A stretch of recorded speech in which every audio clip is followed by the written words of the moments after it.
All right. So, last we left off, the crew of the Valiant, upon making their way up to the top of the crater and making their way down after meeting Maria, this mysterious elf that has been your guide for the last day, you make your way through the plains of this open crater, expecting to see ruined city down in the crater, but you see it all above you. Some sort of magical force is causing the ruins to float up in the air far above your heads. Thankfully, it makes traversing the plains a little bit easier. As you make your way through the plains, it only takes you until nightfall to make your way into this place called the Heartwood. Where there, you were greeted by 4 elderly beings, humans, elves, and a statue, and started talking. The statue was later to reveal to you guys to be a fragment of the great demon known as Iktomi. Although not in her entirety, however, it seems like this fragment seems sort of has a penance for humanity and wishes to see things grow and strive in a much more healthier light, other than her counterpart. After some tense negotiations and some rebuttals from back and forth, after heated moments and heated discussion, you all came to an agreement. The agreement was to head east, find a giant tree trunk that was struck down by a lightning bolt, with burn marks atop and into the crevasse down below is a hidden sanctuary. This hidden sanctuary has been currently infected by something. You're not exactly too sure what is infecting it. All Iktomi told you that it was a plight on this land, and previously she tried to send someone here, but they failed. So now it's up to you.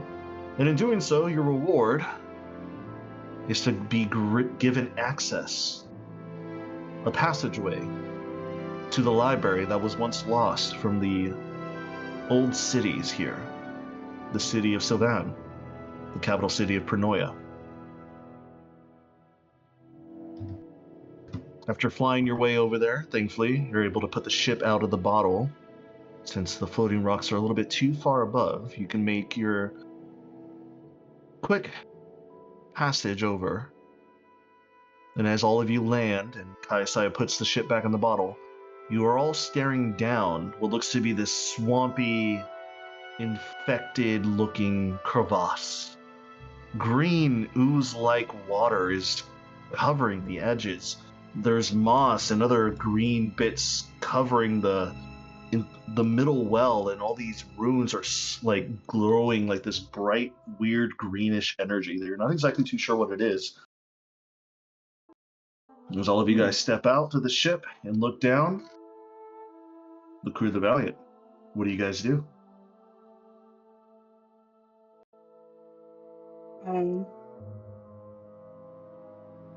Let me see.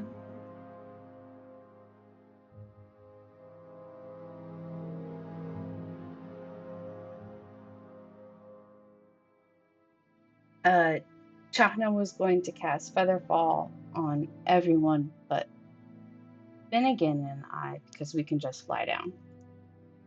Okay. Chakna goes ahead and recites some incantation and like spreads some like weird magical arcane dust all over your guys' feet. All of you feel some sort of weird like weightlessness that even if you were to fall from distance, you probably won't get hurt.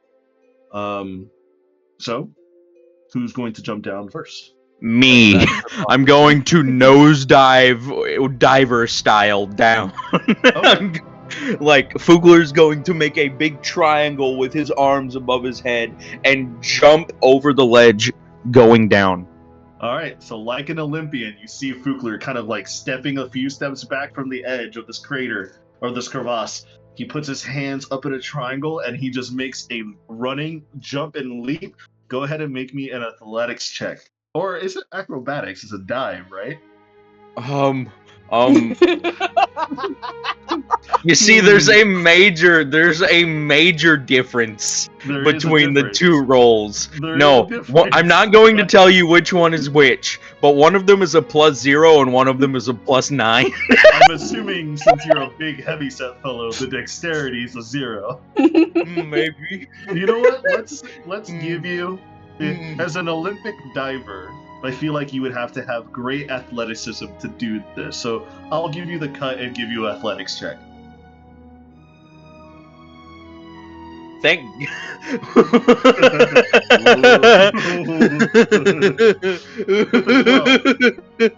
I'd say as like you do the hop, skip, and jump, you slightly twist your ankle at the very end of the jump, and it kind of like has like a tumble. But just before like you fully make your way down, you kind of like set yourself straight, and then you manage to dive into the water. As soon as you dive into the water, it's like it feels like sludgy, like you left like water or like some sort of like cooking material out on a pan for way too many days and it kind of solidified. That's disgusting. And then like you feel that kind of mixed around with like the water, and it's vile. And you manage to get out of the crevasse. You start to breathe in that air, and you realize it's not fresh air. This place smells as toxic as it looks. This is the most disgusted I have ever felt. Fugler's going to quickly get out of the water as fast as he possibly can. Go ahead and place yourself on wherever landing you wish to get out into the land. Hey, 1 second. Roll20 is deciding that it wants to try and log me out, but I'm not going to let it. I will say, as you're slowly swimming and trying to get out of the water, who wishes to go down next?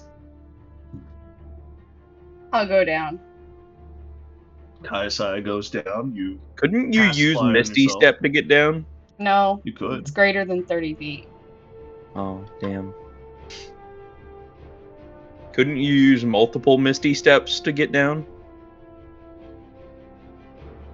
Could I? I mean, what you could do is jump, and just before you hit anything, you Misty Step. It stops your velocity. Actually, I'll do that instead of casting Fly. I will jump. I will... Not casting anything. Just out of fun curiosity, look at everyone and then just step over the edge. And then 30 feet before I'm gonna hit the ground, I'll Starlight Step to the ground, where I'll just, boop, teleport out. Yep. Yeah, you teleport out just fine. What was everyone's face as I stepped off? How is your face, Bayhorn, since you're the only player to see this happening? I thought I already jumped off. Dorg. Did you? Yeah, Dorg. I thought I jumped off already. Yeah, Okay. those Are two you gonna jumped. make a show of it? Those two jumped ahead. I said I backflipped off. Okay. Go ahead and roll me an acrobatics check with your backflip.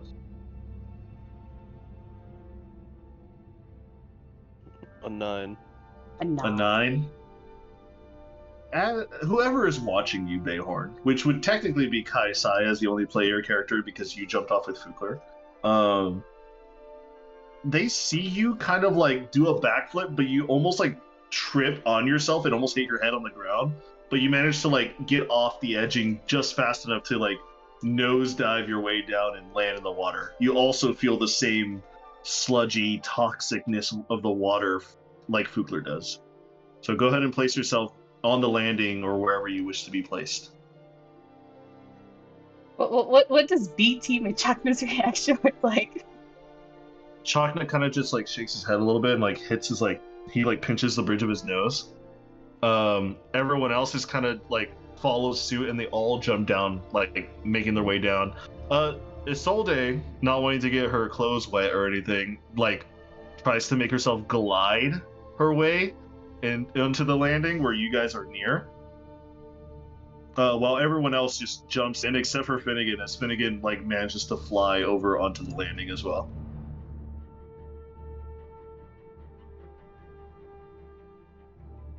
So let me go ahead and put them there as well. Well, there's a battle map. We'll just play it with a theater of mind that they're there next to you guys.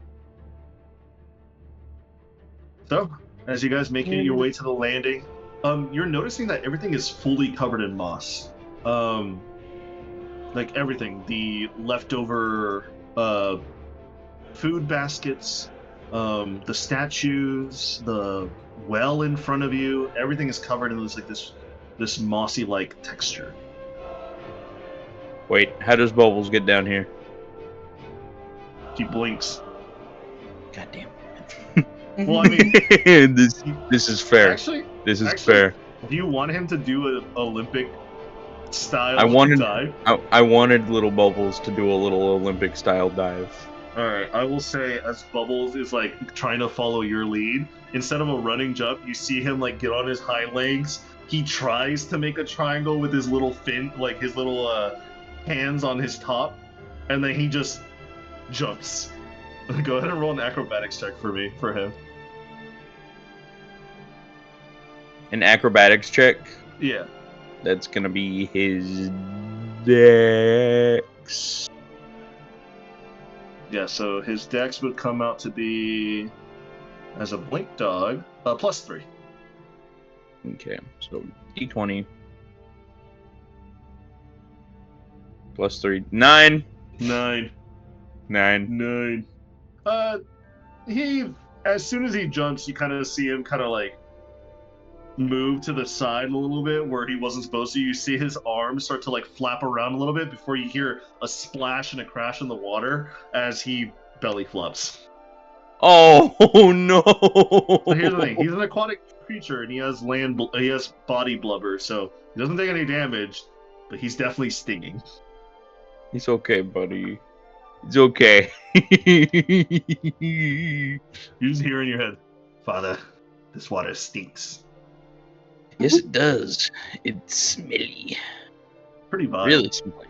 As all of you guys are trying to like dry yourselves off, whoever did manage to jump in, Tiana is like drying herself off, and again, Solvay are completely dried off. You smell the area around you. It's like very heavy of like almost sulfur, but mixed with like other like regrets and other type of residue in the air.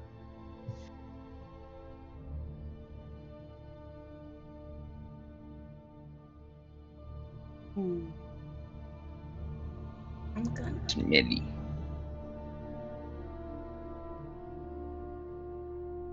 I'm gonna look around, see what pops out. All right, take a look around. Is it flammable?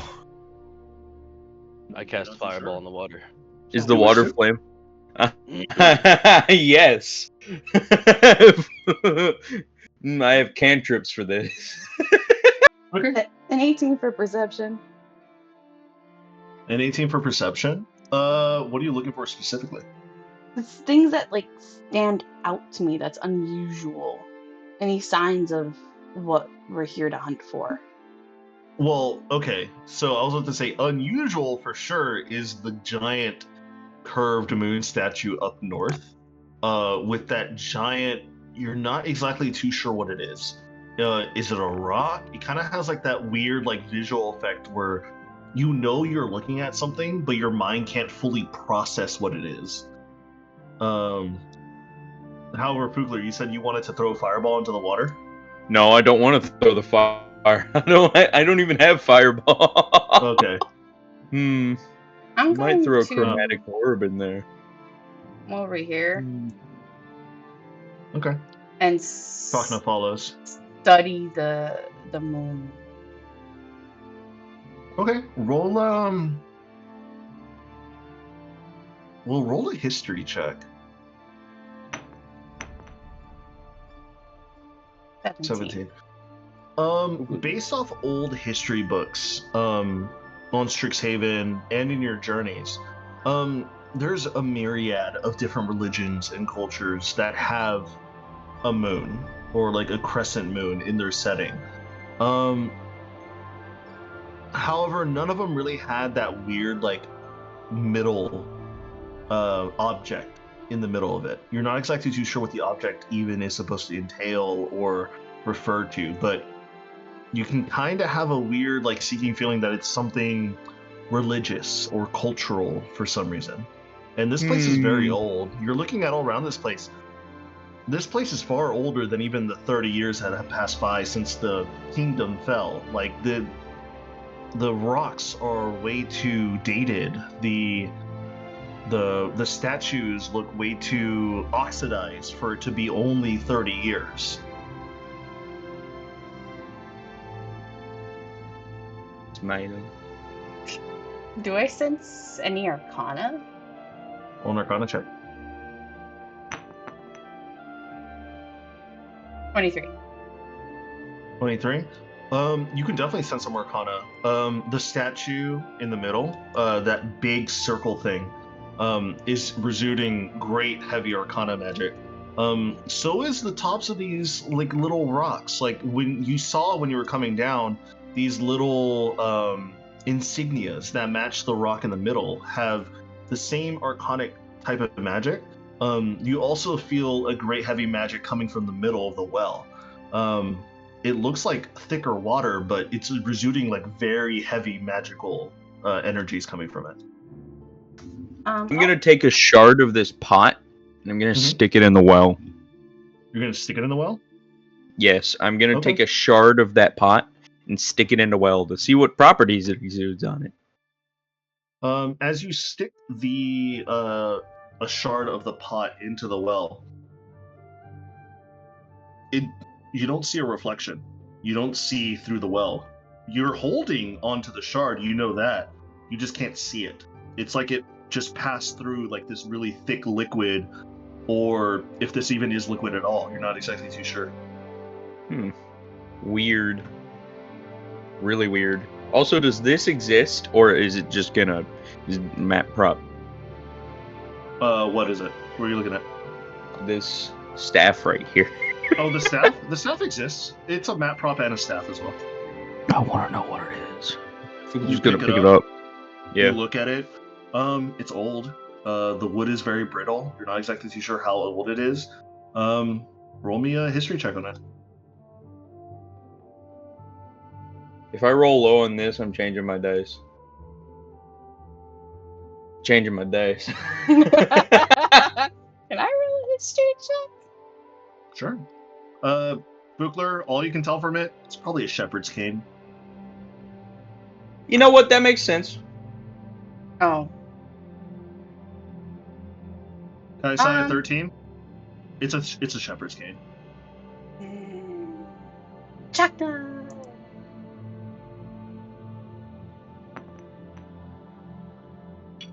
15? It's a shepherd's cane. Shepherd's cane. Bayhorn, is there anything you wish to look around? Wait, why is there a shepherd's cane all the way down here? This place is super old. This place is super deep. May I not have once been deep? How does something get this deep and stay this put together? Questions. I'm not going to question it before. I don't have any ideas what or how it could have happened. Bayhorn, any ideas? I was waiting for the conversation to finish. He's corgi.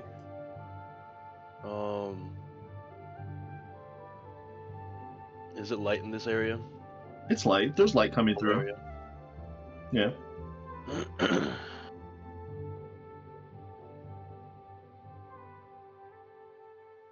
I will perceive the staff.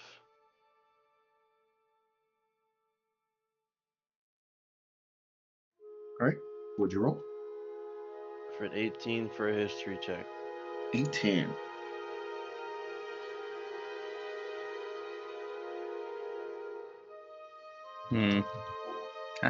How does he know about this?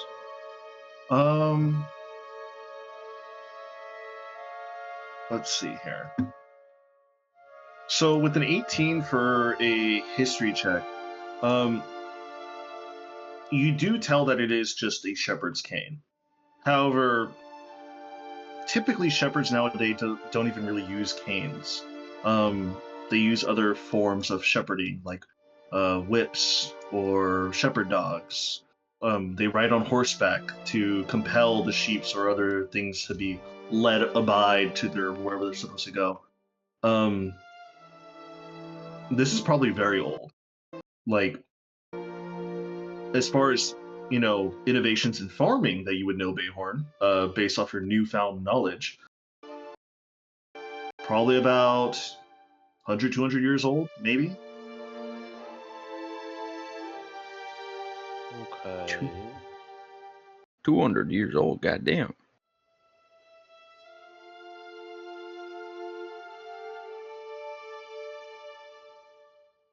Does a 14 notice anybody hiding? Probably not.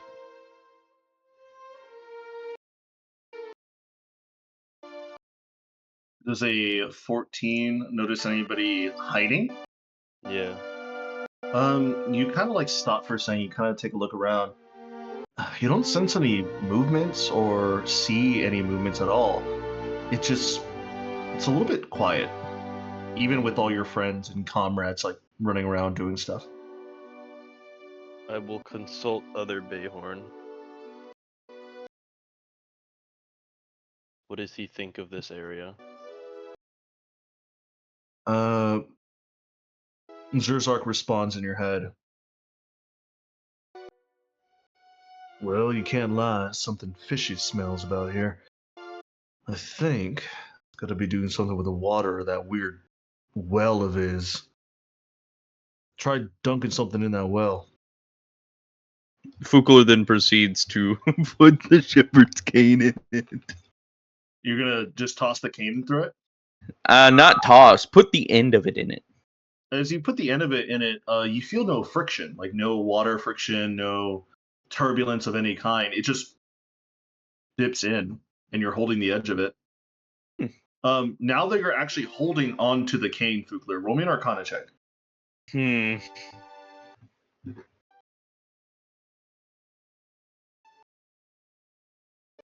Ha! 14. 14. Why am I rolling like shit today? Jesus Christ. With the 14, you do sense some old magic. It's very worn, very lost to time, but you're not too sure what it is. It's the old gods.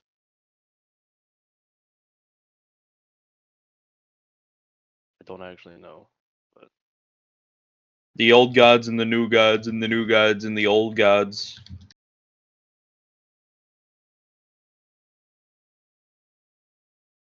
I don't know. But as you pull the cane back up, you notice that the bottom of the cane has gotten a little bit darker, like it's been stained. It's been stained. Yeah, it's does it been remind me of stained. that staff that I had? No, it doesn't remind you of that staff that you had. It looks kind of like it looks like it's been stained by like something like black or red, like something rotten. And you like poke the staff in like a decaying thing, and then like swish it around a bit before pulling it out. That's Wunderbar. gross. Did a shepherd find a decaying sheep down here?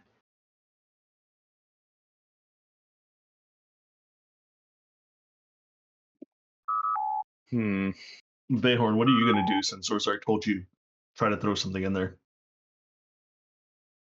Can I just sense the arcana of the water? Did you roll an Arcana check? Yeah, 16. 16? It's Damn. definitely magical. You could easily tell even without rolling. You're not exactly too sure what type of magic it is, though. Damn, this shit magic. Damn, this shit is magical. um,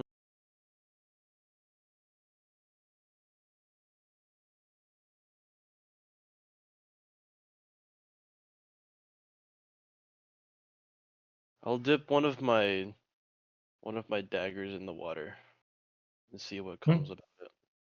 You take one of your dags out and you stick it into this water. You notice the same thing as with Hookler. No friction. You don't feel any like turbulence or anything. Um, even the top of the water doesn't ripple like it normally does when you would stick something through it. You start to like move it around. You don't really feel anything before you pull out the dagger, and now you're looking at the dagger. Did you? I'm assuming you put the blade in first, right? Mm-hmm. As you pull the blade out, you notice that the blade is like severely stained with like red and black like coloring, like you just dipped it in like some weird sludge or like a rotting corpse.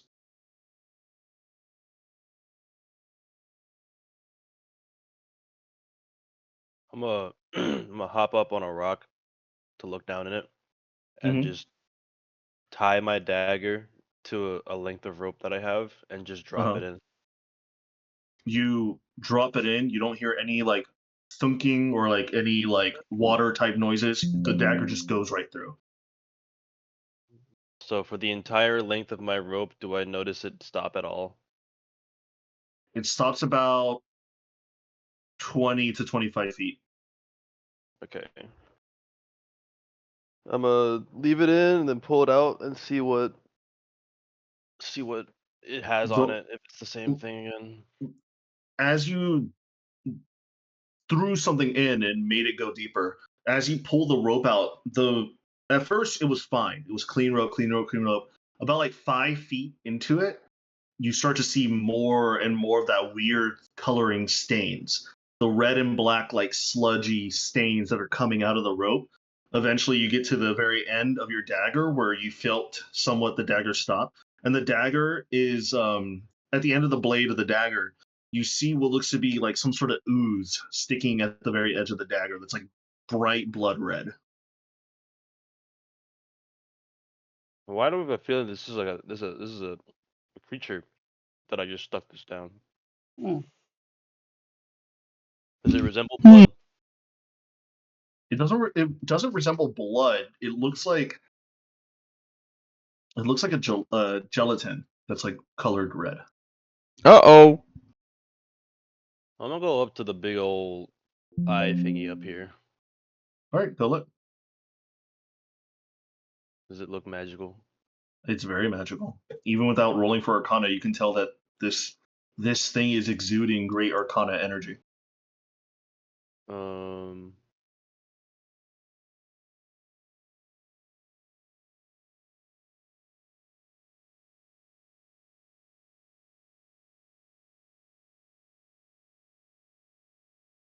can I cast Identify on it? Okay. All right, what is it? As you cast Identify on it, there's not really a specific magical item or description that fills your head. You just sense a great power of like residual arcane energy that is fueling this thing, but it's connected somewhere, and you feel that connection.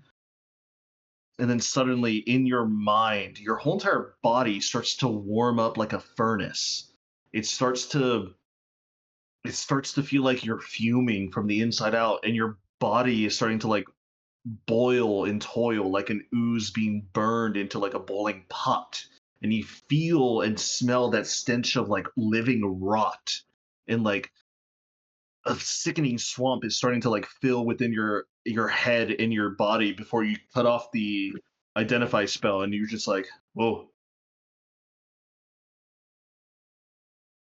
So okay? whatever you just sense, this thing, this rock is connected to some other horrid plane of existence. Oh. Or go into the ether? We just got a hell rock sitting right there. Just sitting right there. Hmm. Hmm. I hope it actually is a hell rock. That'd be pretty cool.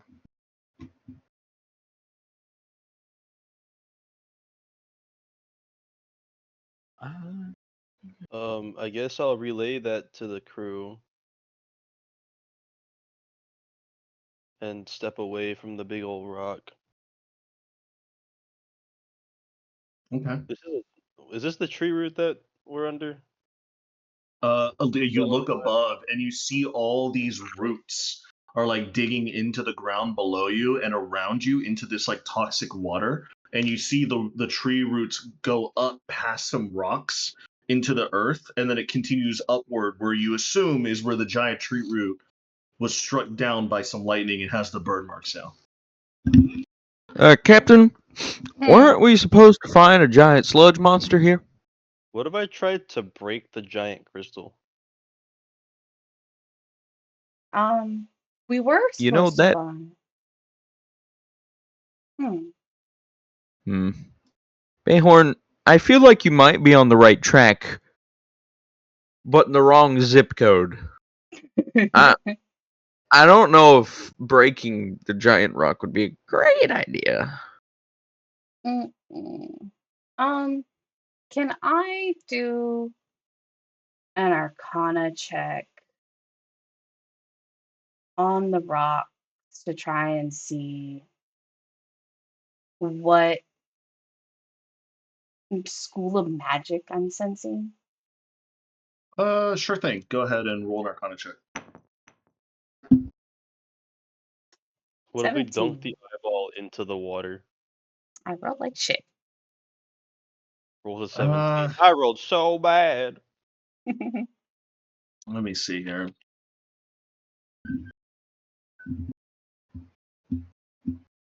Let me look up the list of magic. It is considered conjuration magic. Conjuration. Conjuration magic.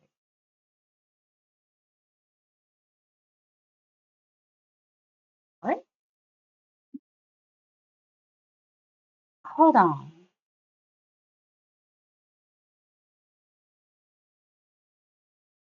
I don't remember what conjuration magic does, Adrian. Can you tell me? Conjuration magic. I don't remember what it does. So conjuration magic in terms of D&D, um, It's it it's like find familiar, mage hand, yeah, like produce you flame, entanglement. yeah, you Um, use it to create Summoning stuff. magic? yeah, it's creation, like So it's finding summoning magic? seed or misty step or like vortex warp or call lightning. So it's You, summoning magic. yeah, it's like summoning creation magic. Like my Galdr's tower Well then is conjure. why not cast conjuration magic at it? Uh, God damn it, that's actually not a bad idea, I think. I I know that's conjuration. Let me double check. That's divination. Transmutation, that's illusion, that's transmutation, that's evocation, that's necromancy. I will use my mage hand and touch it with my mage hand. Okay. And what are you attempting to do with your mage hand as you touch it? I just want to see how they interact. You cast your mage hand over to this weird rock or this weird stone or whatever it is. Your mage hand touches it, and you feel your mage hand like flatten its palm out to touch it. Um, you sense a great deal of like conjuration magic being like pulsated through this thing. Hmm. As you guys do, as Kaisa, as you felt this strong magic and this pulsation, all of you guys like start to like kind of like look around, and you feel the earth start to vibrate a little bit.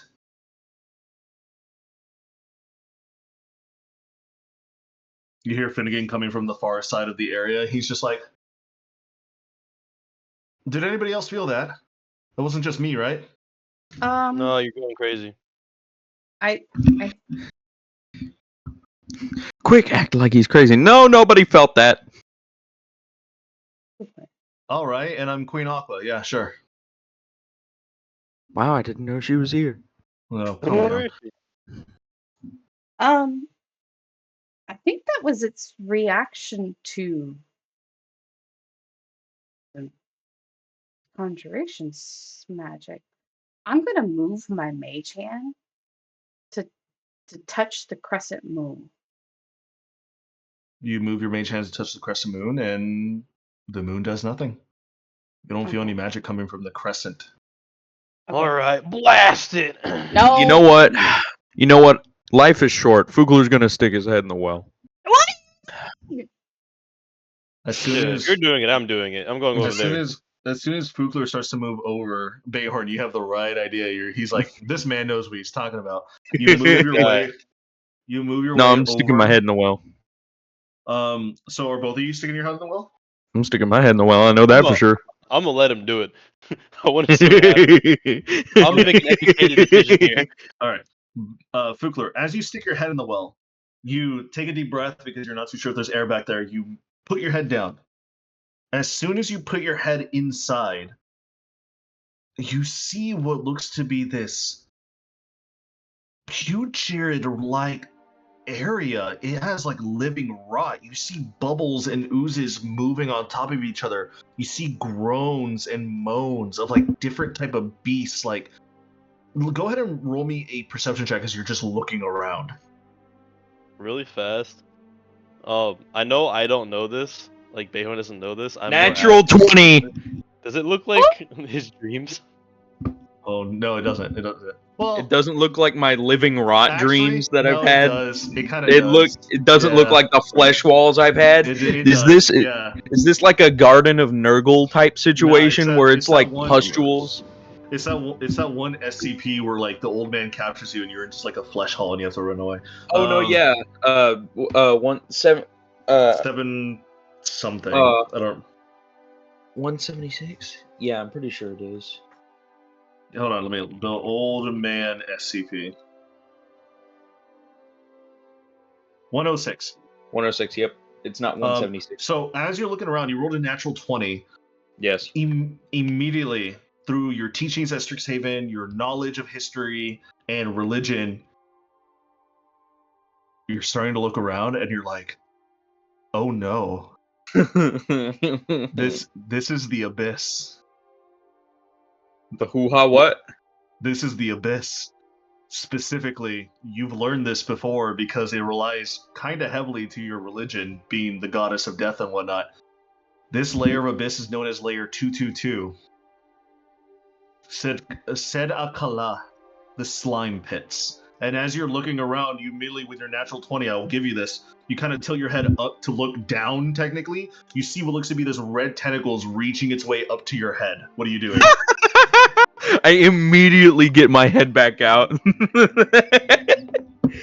You immediately get Are your you head back okay? out, and all of you guys see Fugler's head, which was once pristine white, young looking, is now covered in like this reddish, like slimy, like coloration. I'm gonna I- precipitate it. I come over and I prestidigitation him, clean it right That off. is You try to prestidigitation so- it, and it slightly goes away, but it's still stained. that is so fucking disgusting. What there's- you see? I'm gonna just sit there and keep casting precipitate on his head. Every single cast of prestidigitation, it's like taking a bit of like bleach water and like rubbing something off, and you see it go away. You rub it off, you see it go away. It's like little by little, it starts to get whiter. Man, having Snow White scales really does come in handy when As you you get kind of like skin rush stained. around Bayhorn and Fugler's position, Chakna, Kaisa, and everybody else, you all are starting to talk about what you're seeing. So, Preston, Fugler, what did you see? The abyss. It's full of slime. It was literally a layer of hell, I'm pretty sure. Okay. Can I make an Arcana down check there, real right? quick to figure out how to close this portal? Oh, I thought we were going down. Aren't we here to kill 29. somebody? Yeah, we have to go down there and kill him, right? 29. Yeah, So, we're here Hold to on. kill somebody. Hold on. Yeah. Kayasai, with the 29, as you're looking around, you kind of like, how do I close this thing? That right there is the portal. Typically, portals are circles. You look at the 5 different markings, the one on the rock, the 2 on the left and the right, and the 2 on your left and right closest to you. It makes a circle. And it So it's responds supposed to be a much conjuration bigger magic. Okay, I will use my telekinesis mage hand, and I will. As you are using your mage hand, Bayhorn and Fukler, as Kaisai has gone away to deal with that problem, Fukler, you notice that red tentacle is starting to come out of the well. This is not good. This is not good at all. I'm going. Hold on. Can I try and ray of frost the water itself to create a barrier, like a frozen barrier? Third level Before- branding smite prepped on hammer. Before, as the red tentacle is coming up, not only do you see a red tentacle, but coming from the edge of the well, you see a human hand just snap itself on the rock, and it's like waving its hand up and around, like trying to grab something. What do you guys do? I'm gonna like safety With roll, like, my dive third out. level branding smite, I am going to smack it. You gonna smack it? I'm going to smack its hand. Yeah, no, yeah. Okay. Roll for an attack because you're smacking it. I'll give you advantage because it doesn't see you. Alright, advantage. Yeah. Does a 30 hit? A 30 hits.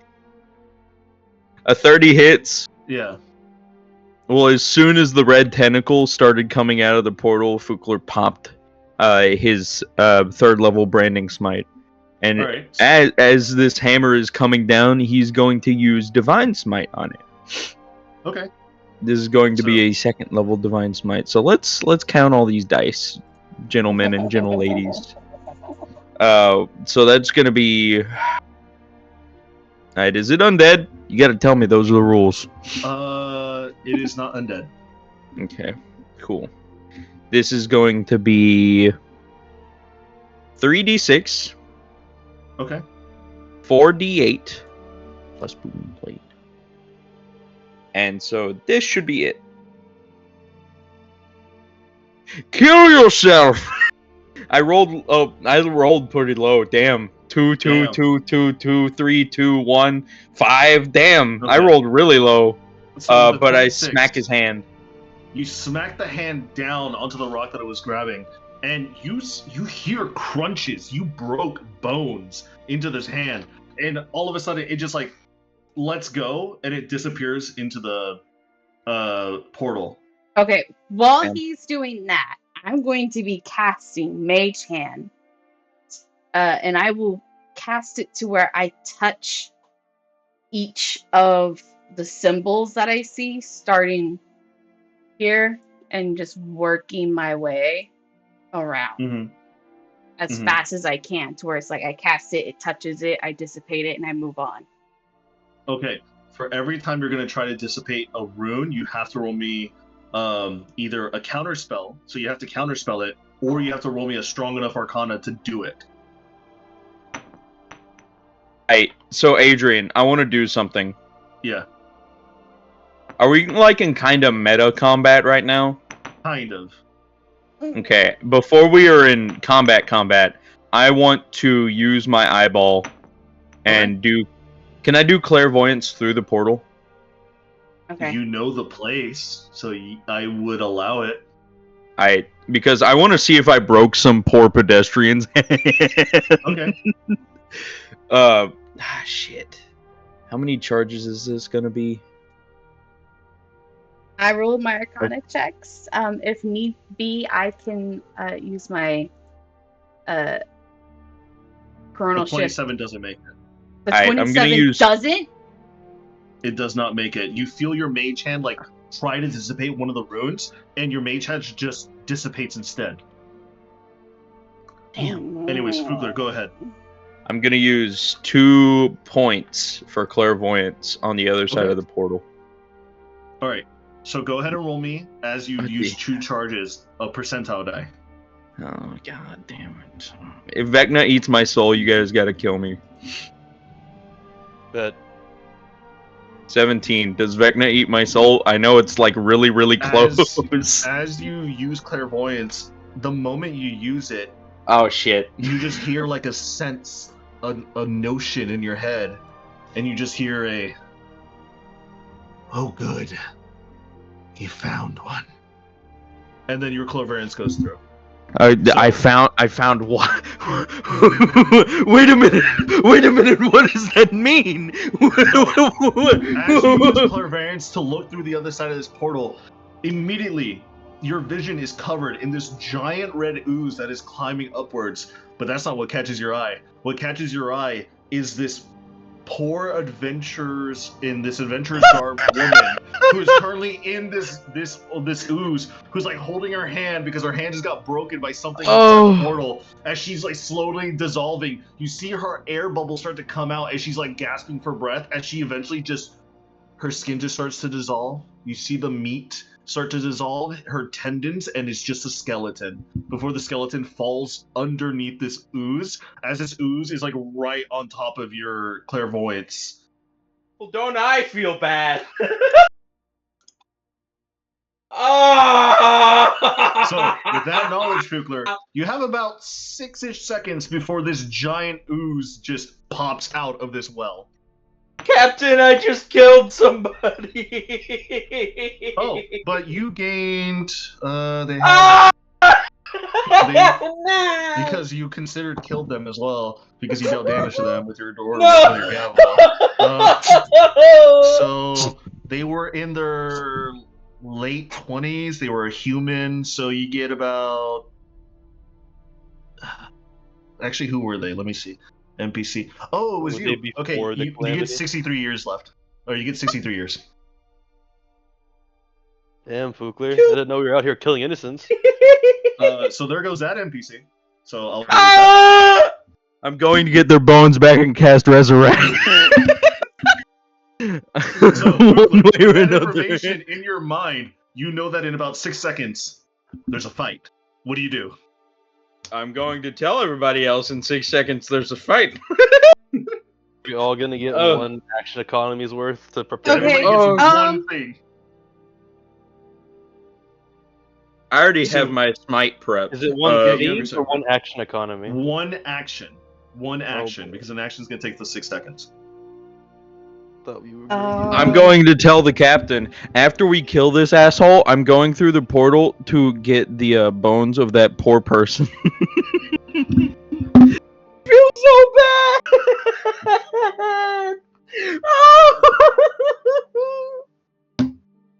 Oh god. No. I don't know. You should get your husband to help you disable the runes. You know, the artificer who you would usually use runes on random bullshit stuffs. Yeah, okay. You know. I'm gonna yell at Chakna to help me with the runes. You know, wise choice. Because a wizard and an artificer taking care of runes, I feel like they would help each other. You know what I mean? Mm-hmm. Mm-hmm. No. This checks. With my previous knowledge that I've gained from these runes, do I know if destroying them also will help disactivate this portal? Destroying them is an option. Do I know if it will deactivate the portal? You're not exactly too sure. It could cause an instability where the portal might stay open forever, or it can cause it to expand and grow, or it could just be completely destroyed. You're not exactly too sure. You've never experimented I'm breaking it. destroying a portal with such ferocity before. Ask your husband. 5th level fireball. Just kidding.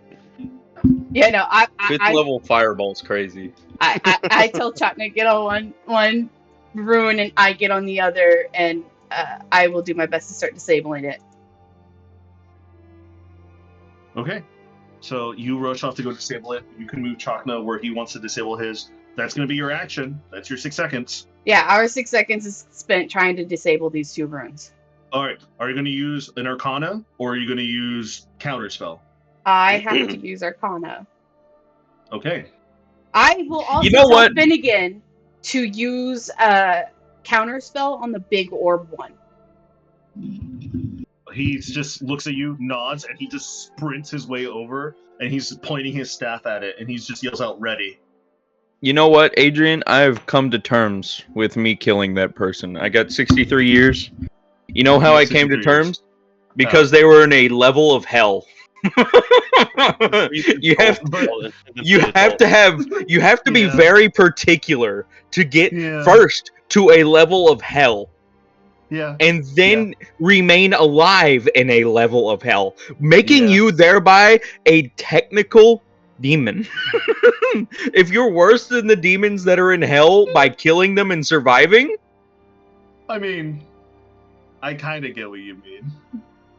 you I have get- to I go get- through a lot of steps to get Yeah, there. I There get you, I aren't get many you. there aren't many mishaps that can just get you. happen. Yeah, I don't like that you're laughing because I it get means you. I'm assuming the wrong things to help I go. get you. No, you're fine. They had You're a fine. family. They had a You're family, fine. Preston. You're They had a fine. fucking family. Or high-level adventurers make their way into the hells. You're not exactly too sure.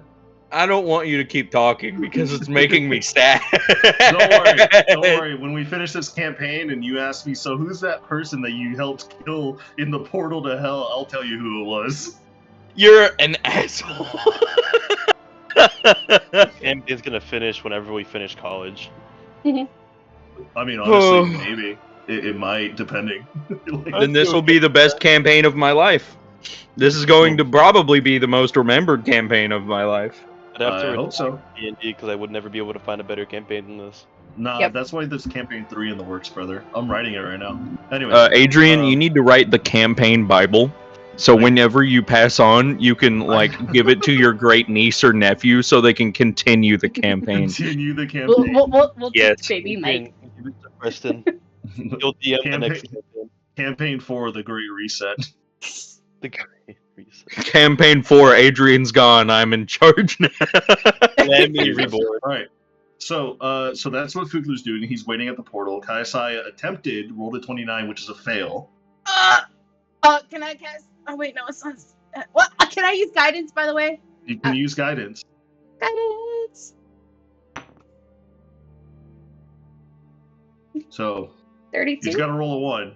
Yeah. 22. Yeah. Oh my god. You have to get a 30. So you immediately Easy place money. your hands onto this rune that you're standing over, and you immediately push down with all your magical might. It almost makes you a little bit headache. It gives you a wave of like nausea trying to dissipate so great of abyssal magic that is connecting these two worlds together. As you push one last time, you put all your strength and muscles. You're starting to sweat a little bit before it just dissipates. As soon as it dissipates, you feel the earth start to shake a little bit, and you kind of turn around quickly, looking over the portal. The portal starts to flicker, almost kind of like you're seeing something that's not there, like a mirage, and it starts to flicker a little bit in and out of place, but it's still holding. I yell out for Finnegan to do his thing now. Okay, Finnegan is going to look. He's going to point his staff. He's going to use counterspell.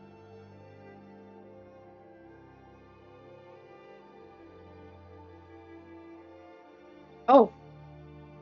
Chagna will use a flash of genius to add a +4 to 26, and I use my spell disc charge to give him a D4.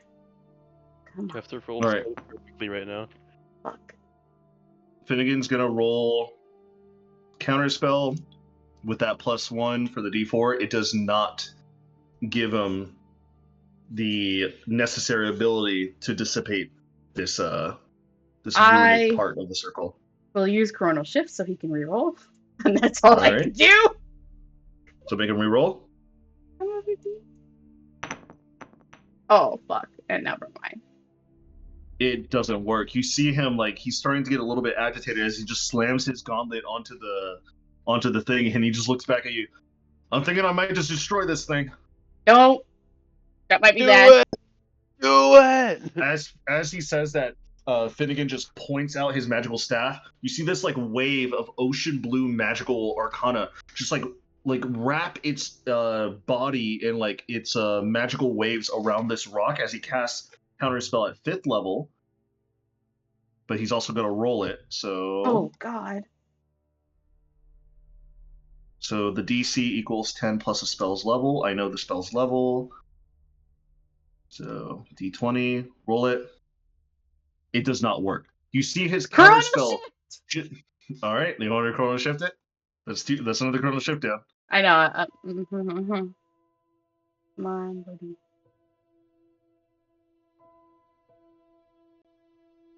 That is a fail. How far away was he on a fail? You start to see, I won't tell you exactly, but you see that the waters start to like pierce the rock. Like you see the waters like start to like engulf itself into the rock. The rock starts to turn that sickly green into like almost like a clear ocean blue before that green starts to like engulf the waters once again. The water just bursts and he just leaves a giant water puddle around the statue. He just looks back at you, he's like, I almost got it, but I fucked up that time. Hold on, I was gonna say if he's within the range of a D4, I can use my spell discs and give him. If he's in the range of how? What's the range? Because I would say he's about like right there. He's like right in front of the statue. He's where? He's like right there where I'm pointing. Like right here. 40. Okay. He's like right in front of the statue, pointing his staff at it.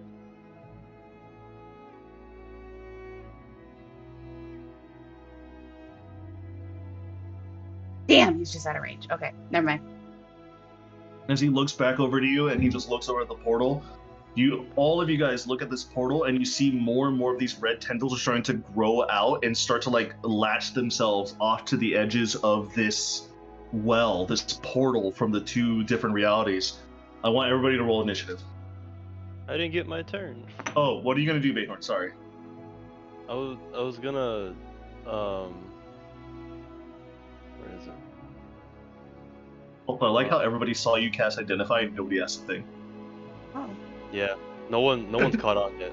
They're about to. I cast Summon Draconic Spirit. Oh boy. What? Okay. What? You forgot Bayhorn's a wizard now. So yeah. I want to say that I'm allowed to use my katana as a partial spell focus. So I'm just gonna point my katana to an empty space and have a surge of lightning summon the spirit. Okay. That's just how it looks. I have a spell focus. It's my tome. Mm-hmm. I just like using my katana because I think it's cooler. All right. Just hear I shout from across the room, going, "How the fuck did you do that?" So, what type of dragon do you want it to look like? I know I get to choose a specific dragon. Make it look like me. Just a bigger Fugler. A bigger Choose a family dragon. Chromatic, gem, or metallic. Yeah, chromatic, gem, or metallic. Which one? Those are the ones I get. Yeah. I think depending on which one I choose, I get to make it have certain damage resistances, right? Yes. They all have differences between each other. I could tell you what those are, but I'm not gonna. I'm reading it. Well, right actually, it says here. So, damage resistance, chromatic, and metallic. It doesn't matter which one you choose. They already have those. It's only. I have to pick only one. Those. You have to pick one of those. All right. This is from hell. I'm imagining this thing is gonna do more like necrotic damage than anything. Like force and necrotic. I could have force resistance. I'm gonna summon a gem dragon. A gem dragon. All right. Yeah. Any specific gem dragon? Is there ones? Are there things that I need to know about dragons? Are there multiple gem dragons? What kind of gem? There is multiple gem dragons. What is there one that resembles a lightning gem? I feel like Bayhorn would summon that one. There's a lightning dragon. It's copper, I'm pretty sure. Mm-hmm. Sapphire dragons could be considered. They are mistaken for blue dragons. You could do amethyst dragon. Gem dragon. Whichever one looks blue. Blue dragon. Whichever gem dragon looks blue. Blue eyes white dragon.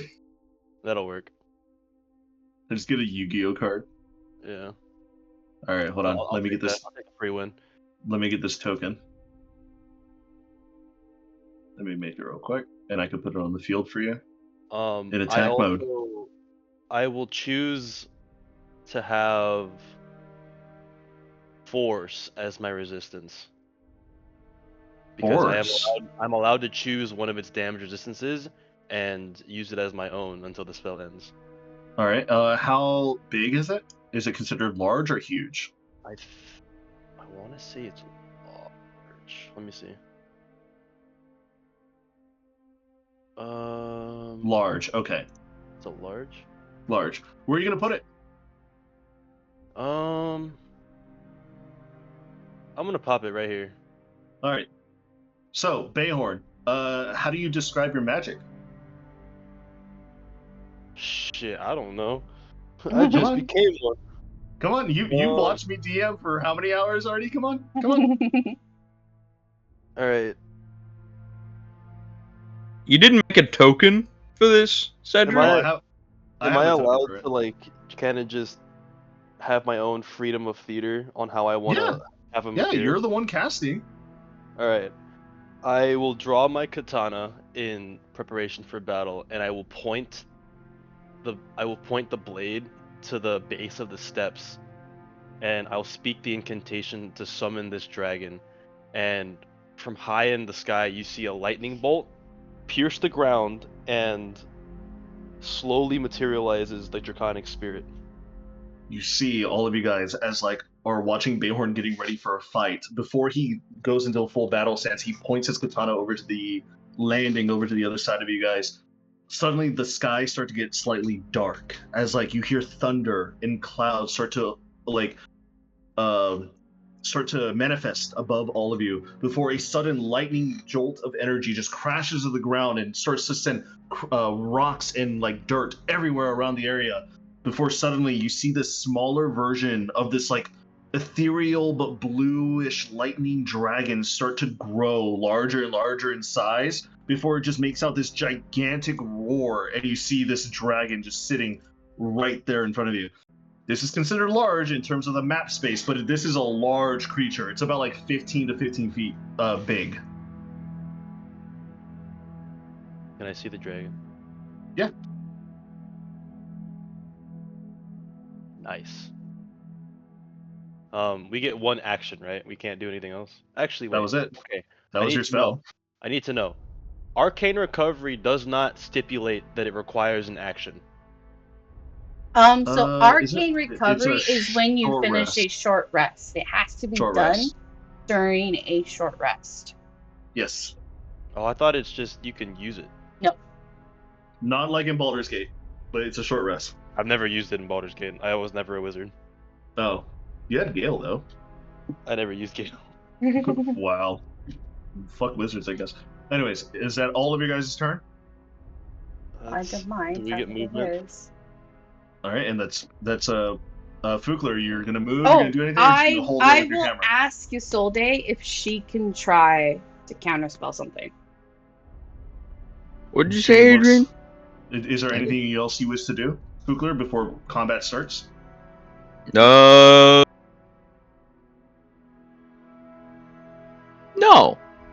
Okay. I've already made. What was it called? Smite prepped. Already killed that person. Oh, fuck you. You Bayhorn. I'm not gonna tell anybody in the party. Well, I yelled, "Captain, I killed a person," but nope. Yeah. But I'm not gonna tell Bayhorn. He doesn't get to know. You killed a person? So as you mean when I was right there with the captain? Maybe, so Kai-Sai, as you yell out to Isolde just starts running to one of the empty sigils farther from the battlefield. Just before she makes it, though, because her running speed's not that great, you see all of these reddish, blobby ooze tentacles start to come out and start to crash their way around the well as they start to put themselves up. As they're pushing up, all of you guys see, you guys are all expecting this hideous creature, but you see a woman. in like adventuring gear with like brown black hair tied up in a like a braid, and it goes down. Human purely, as she is plopping herself above the well, and she's kind of just sitting there, but all of you guys can clearly see behind her is like a bunch of reddish tentacles going down into the portal itself. As she kind of looks at all of you guys, and she just breathes heavily. She doesn't say anything. I need all of you guys to roll initiative. Already did. Initiative. I rolled a 2! 20. I rolled a 26. Chatna rolled a 21. 26 for you. Okay. I'm going last again. Oh boy. Mm. It can't be helped. All right. So, who's at the top of turn order? Kaisaya, then Chakna. Bayhorn, what's yours? 19. 19. Okay, then it's going to be Fukla at the end. And then I will roll for the creature.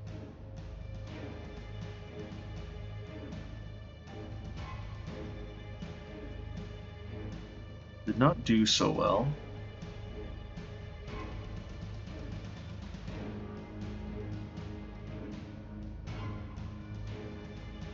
But did do better than Fukler, at least.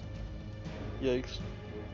You guys all see this creature start to come out as this visage of this woman with like these reddish bubbles coming out from behind her just elevates and is just like now floating above this portal, this other way of existence to like this creepy realm. Isaiah, you're up first. Mm.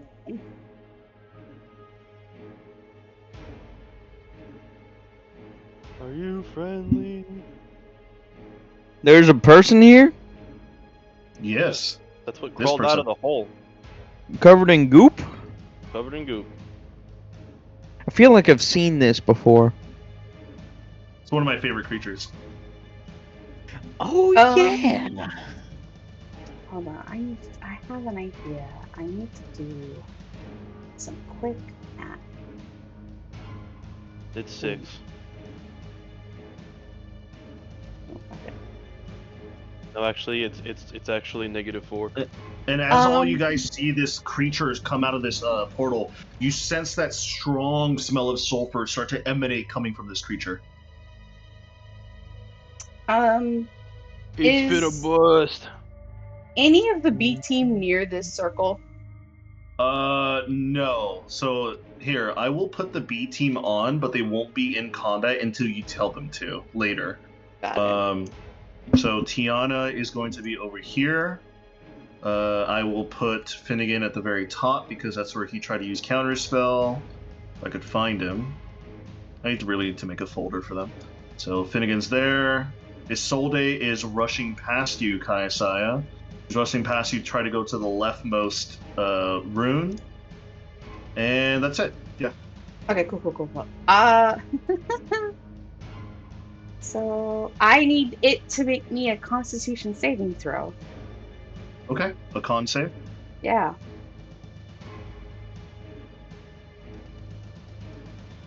Alrighty. That is going to be, with the con saving throw plus of that, comes out to be 19. I really want this to work. I'm gonna use my spell discs, subtract a d4. D4, okay. We roll for a D4. I really want this to work. 1, 18. Damn. Damn. Okay. Shit. Fuck. Okay. Well, at least I take half damage, but I pop out with my Staff of Dunamancy a gravity sinkhole. Okay.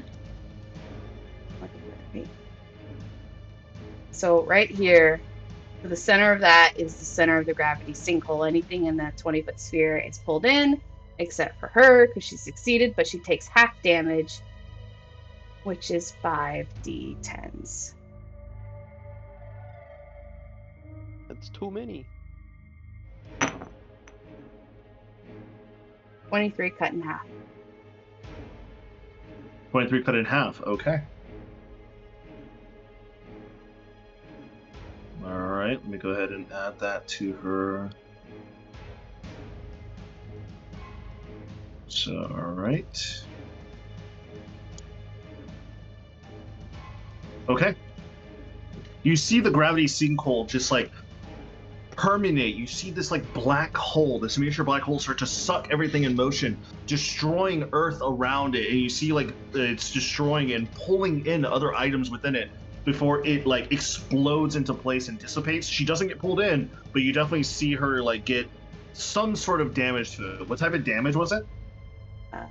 It was force.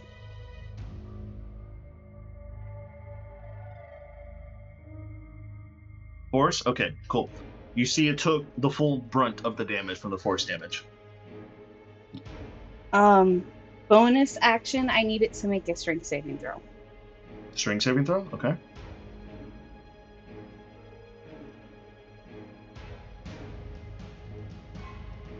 That is going to be a 21. Damn. Okay, no, that didn't work. All right. I was gonna telekinetically shove it. You see it kind of like shifts off your telekinetic shove. You see the jiggles of the ooze behind it from this like humanoid creature just start to shake, but it doesn't get moved anywhere.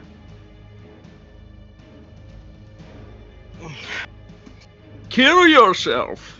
Is that your turn, Kaisai? That's my turn. Well, I'm going to hold on. I'm gonna move because I can move. Okay. Going to.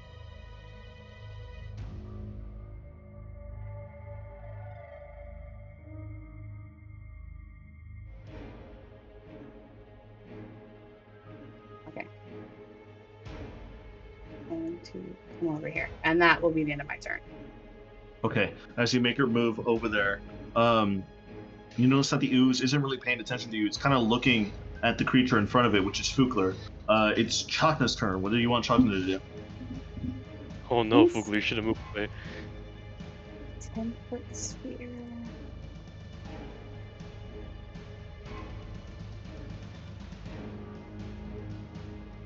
So, right here, he's gonna cast Shatter. So, Constitution saving throw.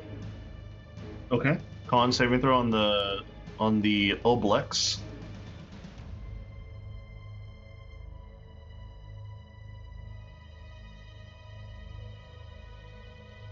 That comes out to be a 18. Yeah, that succeeds. Still takes half damage. Okay. 13. 13. All right. 13 thunder damage. And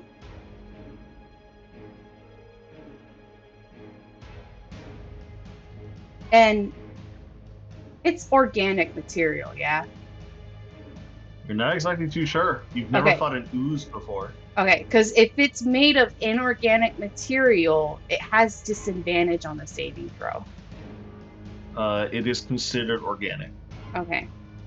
And then, of course, everything in that area also gets damaged.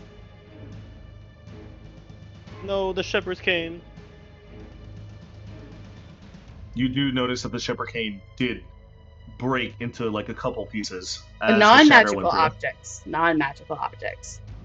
Okay, so I would say you hear splinters. It like cracks it, but doesn't break it. Non-magical objects that are not being worn or carried also take the damage. But they take full. Mm-hmm. Anyway, so that was that.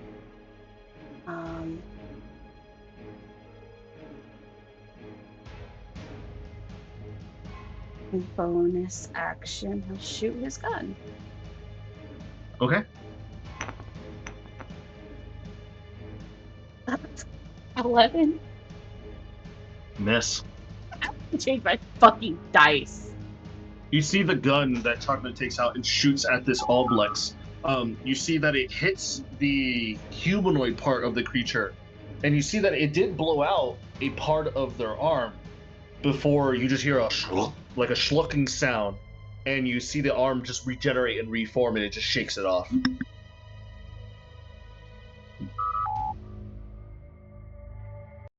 he's gonna move. The more matches you own, the more games you own, the more you're in a league of your own. You're not only one step closer to owning this and this.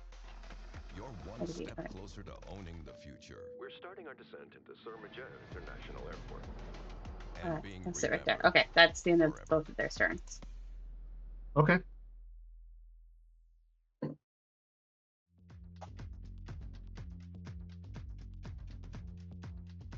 All right. So then it's Bayhorn. Your turn is up. Alright. Every air dragon goes on your turn. I really fucking hope that this dude doesn't die very quickly.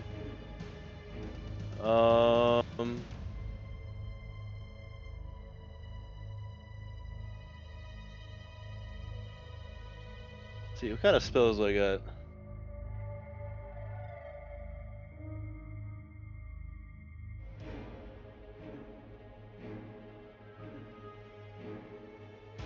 I'm gonna cast Lightning Bolt from my Wand of Wonder. Lightning bolt. Okay. Wait. Ooh, it's a 5 meter or a 5 foot long or 5 foot wide. Okay. Yeah, 5 foot wide. Oh yeah, I can do that without hitting him. So here's a beam. That's the beam right there. Yeah, I can do that without hitting him. Yeah, you can. Alright, I cast Lightning Bolt. Where did it go? I have too many spells now. I'm not used to this. Welcome to being a wizard. Make a dexterity saving throw. Dexterity. Okay.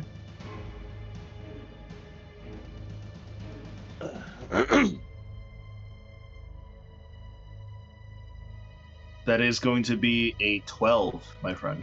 You have failed. All right. You will now take 24 lightning damage. Ooh, 24. Nice, nice, nice. Damn, that was the same amount my hammer took. My hammer did to that poor person's hand. Yeah. Killed them. By the way, Fugler, the image that you see on screen, it kind of resembles the image of the woman that you accidentally helped kill. Nah, she's back for vengeance. Damn.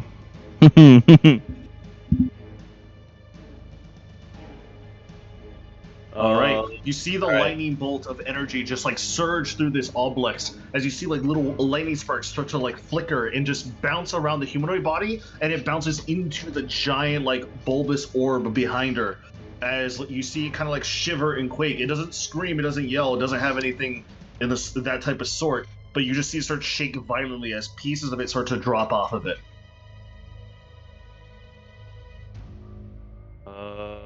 I will now use my Draconic Spirit.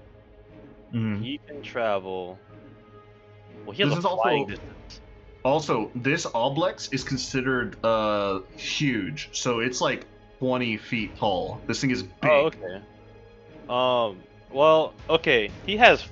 This dragon has flying speed, so he's just gonna fly up, probably Okay. hover about 20 feet off the ground. He'll still be able to hit the obelisk. Yeah. But this way, he can't be targeted by ground attacks. Mm-hmm. So he'll fly to about over here, I'd say. Okay. I don't think So I he can flies. move it. Oh yeah. Here, I'll assign him to you. So I'll assign him to myself and you. So he should be able to be moved by you now. Alright, so he'll fly right here. And I will use... Damn, he's stacked on fucking stats. What the fuck? I wish I could be like that. Dragons, man. Dragons.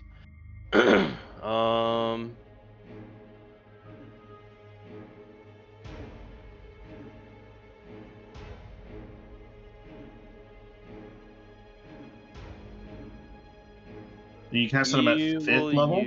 Yeah, that's Yeah. all you can cast him at. So he has 50 HP. I'll He keep that will in mind. multi-attack at rend. He'll multi-attack rend. Multi-attack It rend, does- alright. You can make a number of rend attacks equal to yours to half the spell rounded down. So I can do 2 rend attacks for multi-attack.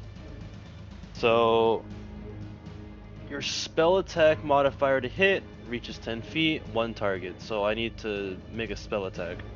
Yep.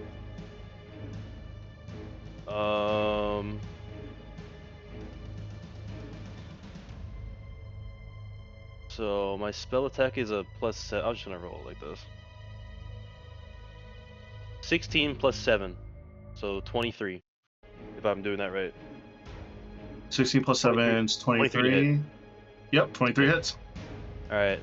So I make 2d6 plus 4 plus to level piercing damage. So 1d6 plus 9 twice. Yep. So just roll 2d6 and then plus 18. 27 piercing damage. 27 piercing. And so as you see the dragon like slashes and rends this creature from its back, you see that the claws manage to go through just fine. However, it doesn't take as much damage as you were expecting from a slash type of damage. Okay. I had a feeling. But it did deal some damage. 5, 10, 15, 20, 25, 30. That's where I move. Okay, that's where you move. And that'll be the turn. All right, that's your turn. It is now the Oblux's turn. I'll look at the captain and be like, how's it going, Captain? Do you like a new party trick? Where'd you get those new party tricks? You know.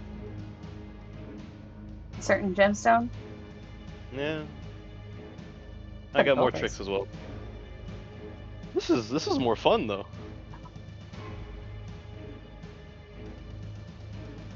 So, let's see here.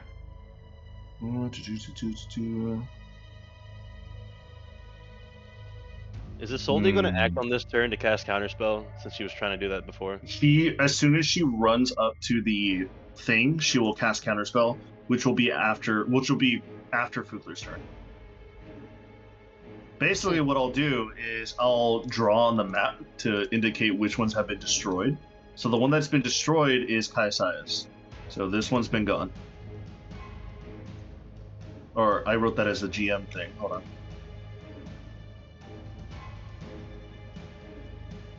Let me write it on the layers for players. There you go. So that one's gone. So that one is deactivated for now. It is now the Oblex's turn. You mean they can reactivate themselves? The Elder Oblex is going to like shift and turn its body over to the dragon, back over to Fugler,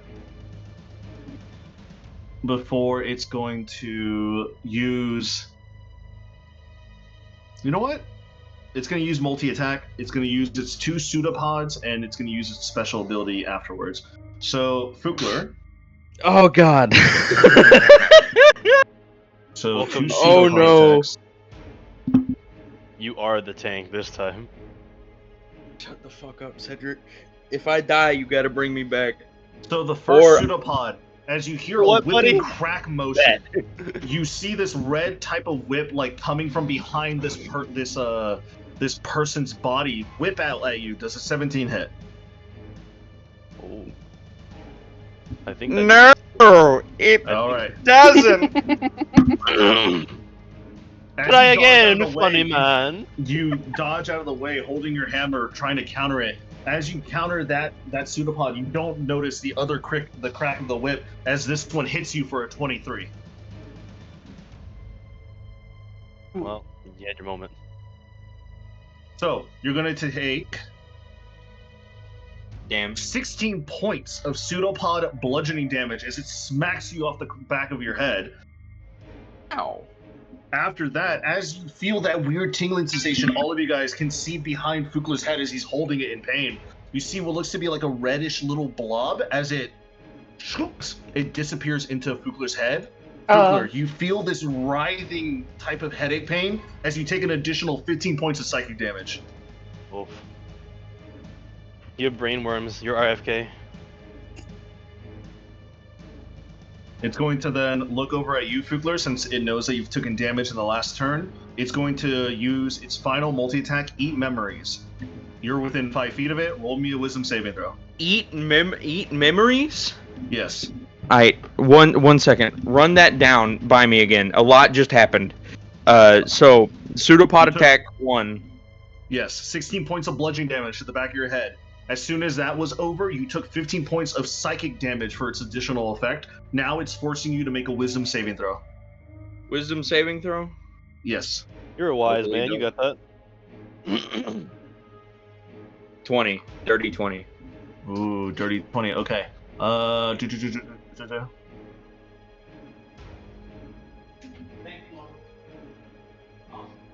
hear him talking in the background. Sorry, I'm in the middle of...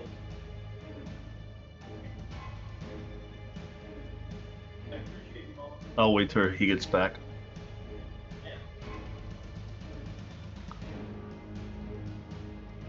Wizards, am I right? Wizards. Now there's fucking 3 of them.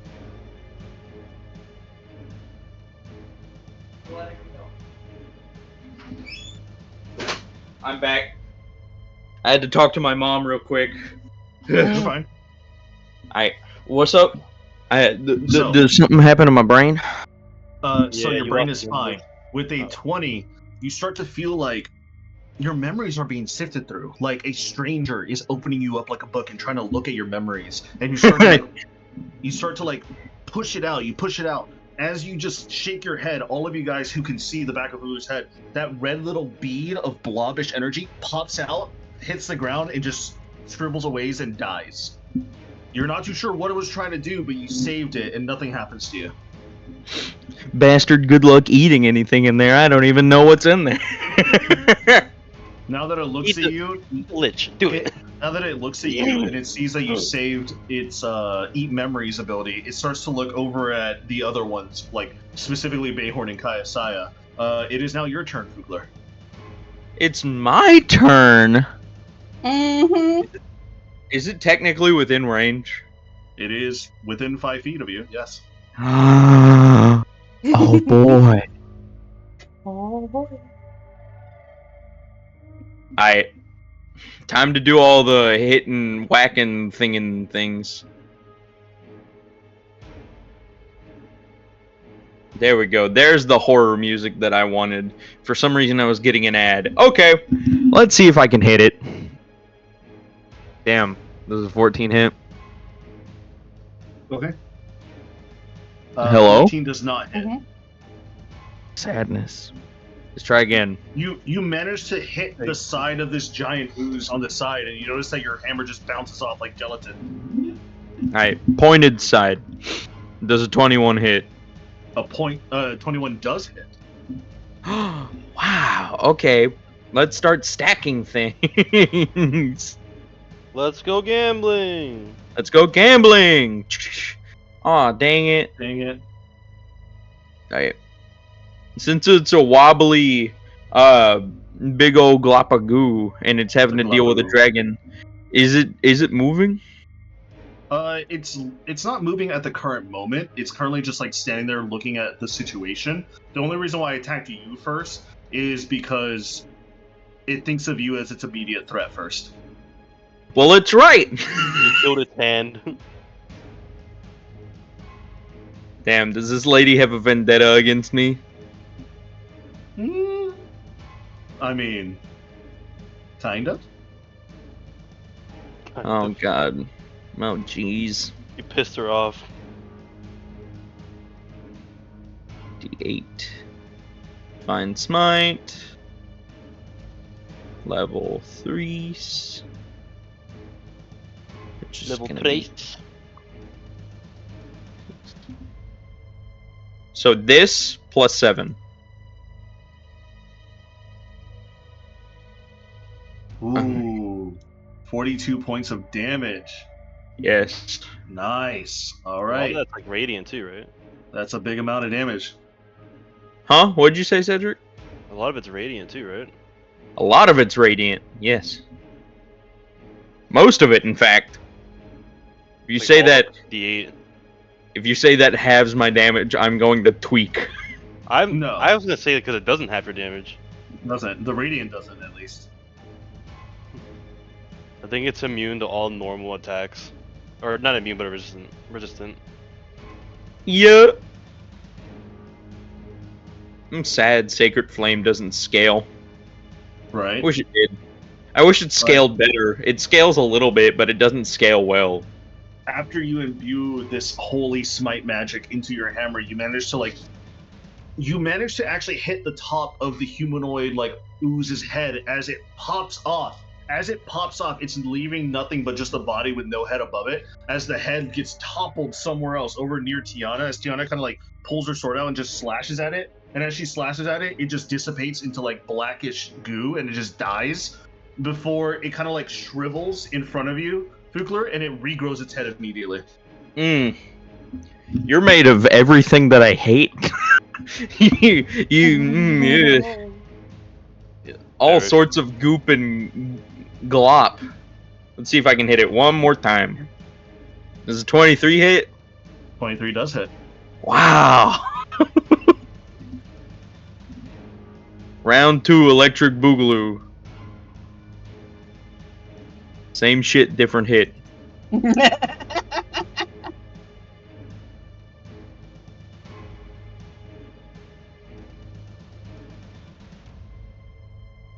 $44 plus 7. 44 plus 7? Yes. Okay. 44 51. plus 7. 51 points of damage. Good lord. With the 51 points of damage, you take your hammer one more time and you do another severe like uppercut to the body of this Oblex as it just completely just explodes into a million different pieces. And you see like the body, this giant like orbish self of the Oblex starts to shiver and shake. Roll me a quick perception check, please. I know what I'm doing for my next thingy, but I'm gonna do the perception check. No, I know what I'm doing. 10. I'm 10 next turn. 10. Okay. With the 10, you don't notice anything. You just start to see it violently shake.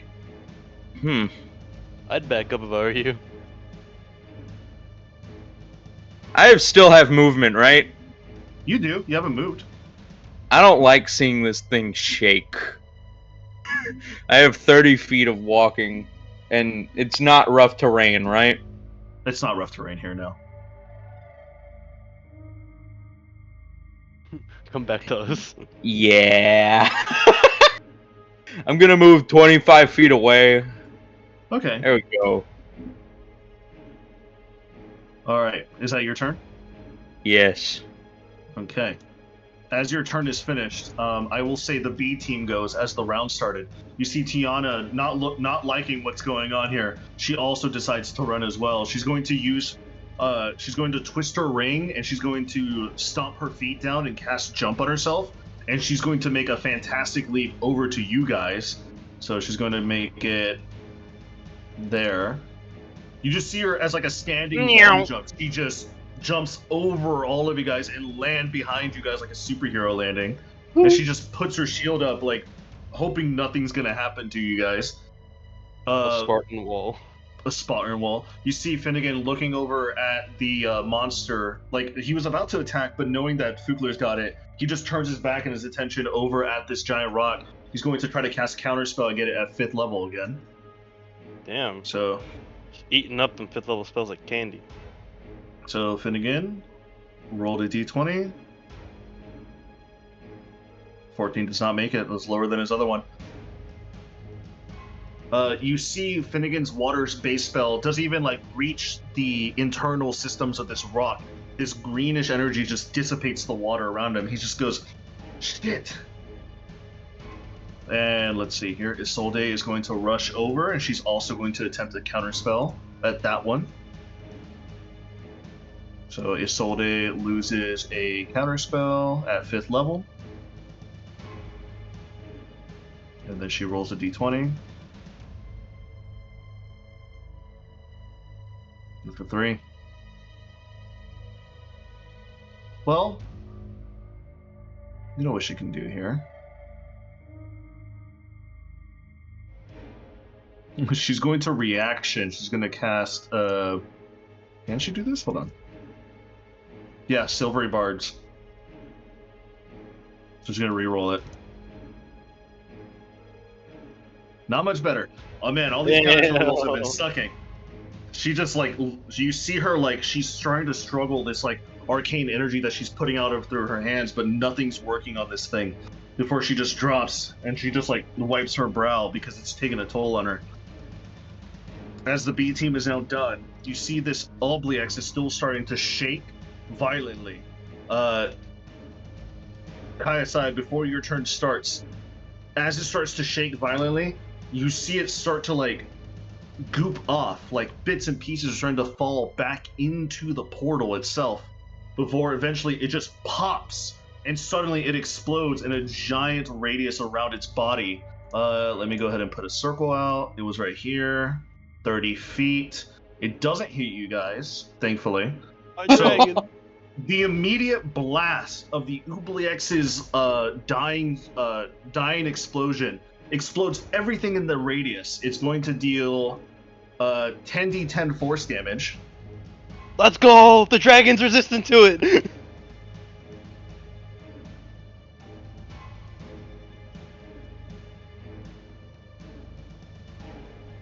So all around it, it deals 57 points of force damage as it just explodes. The dragon takes half. So the dragon takes 29 points of damage. Damn. Well, What is it? Well, hold on. I'm trying to figure out the half of 57. Half 57? Yeah. It's like 20... 20... I don't know. I'm trying to do it in my head. Hold on. This is how I know that I'm not ready for school. 28.5. So it was close. So 28 points of damage. What's 50 minus 28? Let me see. 22 health left on him, so I'll put that 22 on. health. And as the Oblex, like the main body it just explodes all over the place, and the little droplets are starting to like fall into pace, it just disappears from your guys' vision. But the portal is still indeed open. As the portal remains open, however, you see all the little bits and pieces of the explosion that is now surrounding this open portal well. You see what looks to be little sludge marks of the explosion start to grow and absorb energy around it before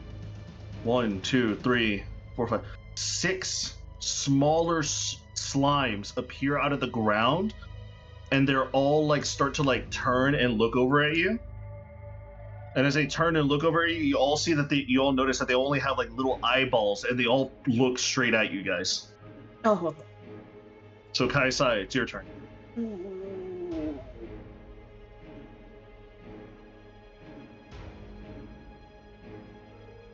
I'm...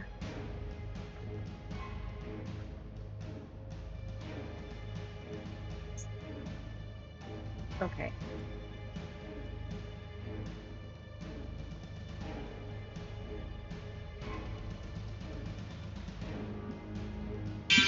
Alright, I'm going to do a Ray of Frost at this one. Okay, Ray of Frost at that one? Yeah. Alright, roll it. 17. 17 to hit. 17 does hit.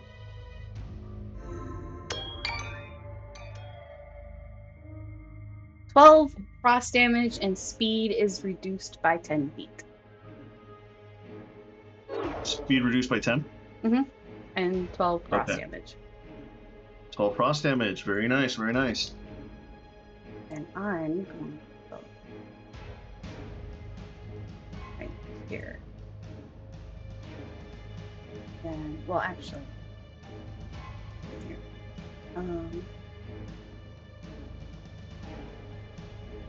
Oops, wrong thing. Perfect. Strength saving throw. Strength saving throw? Yeah.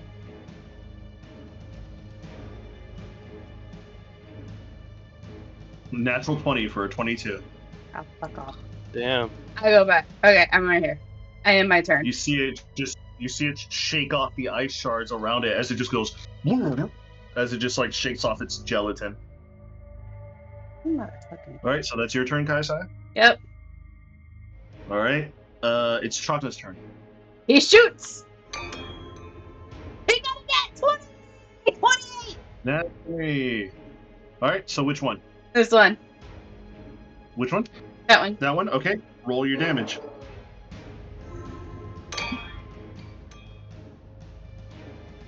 15. 15 points of damage. You see the gun. Was it a gun that he used? He used his rifle. His rifle. You see the rifle shoots and it like tears through like a large piece of this large ooze that you see in front of you. And you see it start to reform and reshape its body.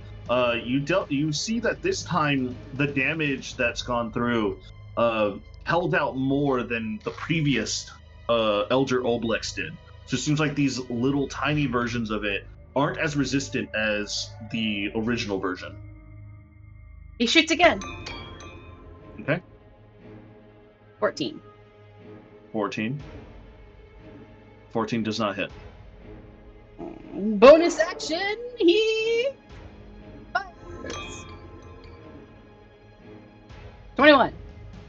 21 hits. Oh. 5. 5. He rolled a 1 on his fucking damage dice. How fucking depressing. How depressing. And All right. then... Damn. I have an hour-long ad. What? Which is longer than the video. Wait, What is it the skippable? fuck? I skipped it, yeah, but it was an Oh, hour-long it was ad. an hour long? That's crazy. Alright, All right, so that's Charter's turn. yeah, he moved a little, and that's his turn. All right, Bayhorn, you're up. Okay, Alright. Where's the big guy? Left. The big guy is exploded, So we and killed all the these big guy. and now all the these small smaller guys are- versions are here now. So the big guy straight up died, As far as you know. and then turned into these small guys. Yes.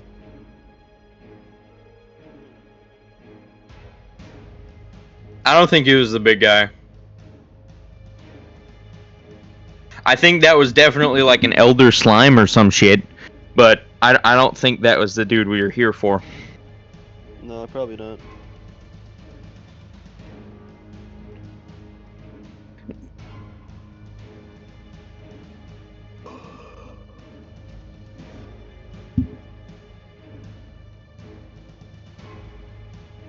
Alright, So let me. what are you gonna do, Bayhorn? I'm thinking.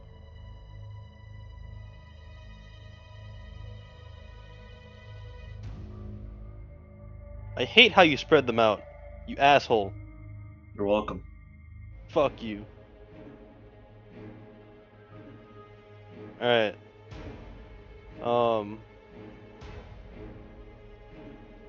The dragon will move, still flying. I'd say maybe there.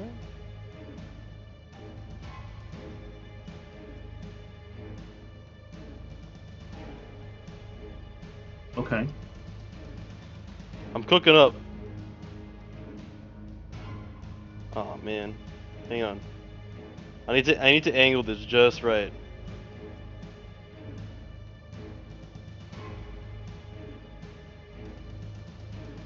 So I want to cast a Wither and Bloom on these two guys.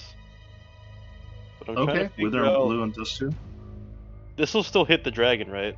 Yeah. It'll still affect the dragon. Yes, it will. Does he have to be like half in it, or can he be like barely in it, or how's that He could work? be barely in it, and it'll still hit. Barely, and it'll still hit. Okay. Cause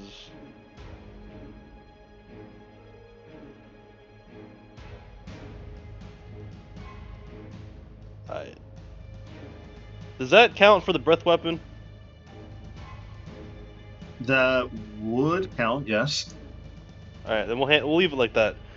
I'm gonna Wither and Bloom the two behind him.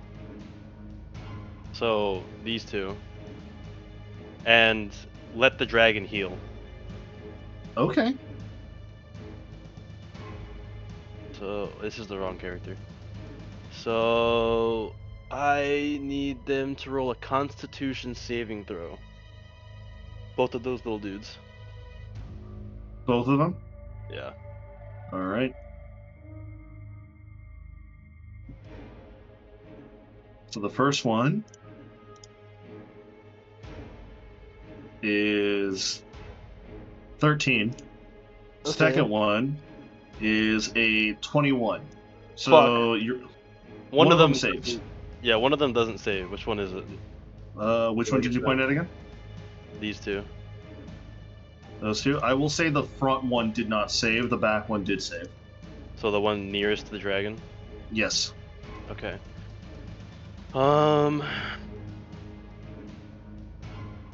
They will take 2d6, and the one that saved, will have it. Okay. 2d6 necrotic, so 10 damage. 10 and 5. 10 damage. The dragon gets to heal for one of its unspent hit dice. So I guess he heals for a d10. Yes. His hit dice is a d10. It's a D10 technically, yeah. So he heals for 1 d10 plus my spell modifier. Yeah. Oh, he heals for almost max. He heals for 12 damage, or for 12 health. So let me. Okay. So he is now at 34. He will now make a breath attack in this cone against these other two. So they need to make a dexterity saving throw. Dexterity saving throw. Yep.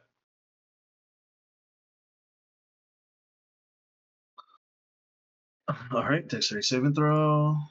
They are not good at that at all, let me tell you. Nice. So on one of them, right? On both of them. On I'm both hitting of them? both of them with it. There's one underneath him. So with both of them, with a -4, because they both have Oh. -4 to dex, Oh. they both rolled the same, so they both rolled 12. Okay, they both fail. They shall take 2d6 of damage of my choosing for its damage resistance. So I'm gonna make it take necrotic damage. Okay. That's almost max. That's 9 damage plus my spell attack, I think. Oh no, Yes, with your it's just spell. that, I think. Oh no, it's just that, yeah. It's just 9. I'm a fucking control mage.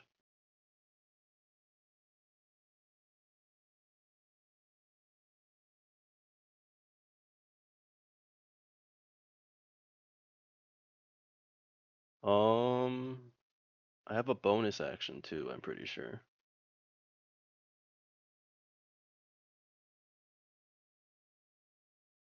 This is 60 feet. Let me see. Alright, I'm gonna cast Healing Word on the dragon.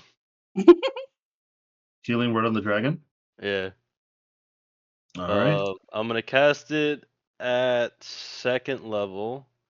He will heal 2d4 plus 3 hit points. Nice. He will heal maximum hit points. 11. So he is now at 45. I'm keeping him alive. He's my weapon. He's my frontliner. That is true. He is your frontliner.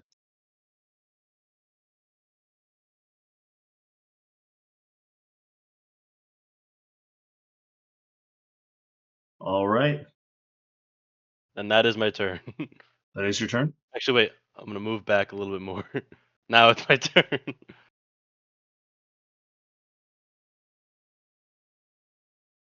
Alrighty. So with the end of your turn, it's going to be Fukler. You're up.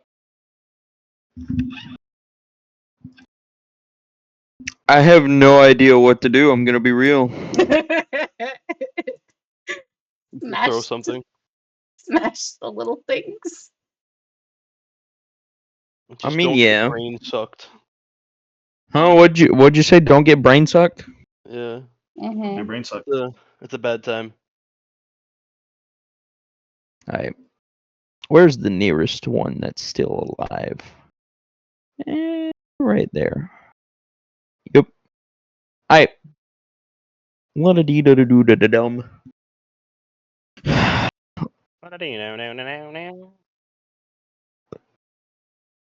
If that dude hadn't have died, if the big dude had... Does 28 hit? If that dude hadn't have died... I don't think he died. If the big dude didn't die, if he didn't split into a bunch of little pieces, I would have casted Disintegrate.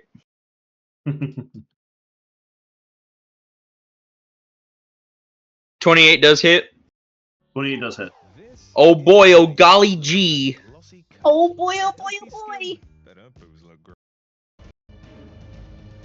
Here I go.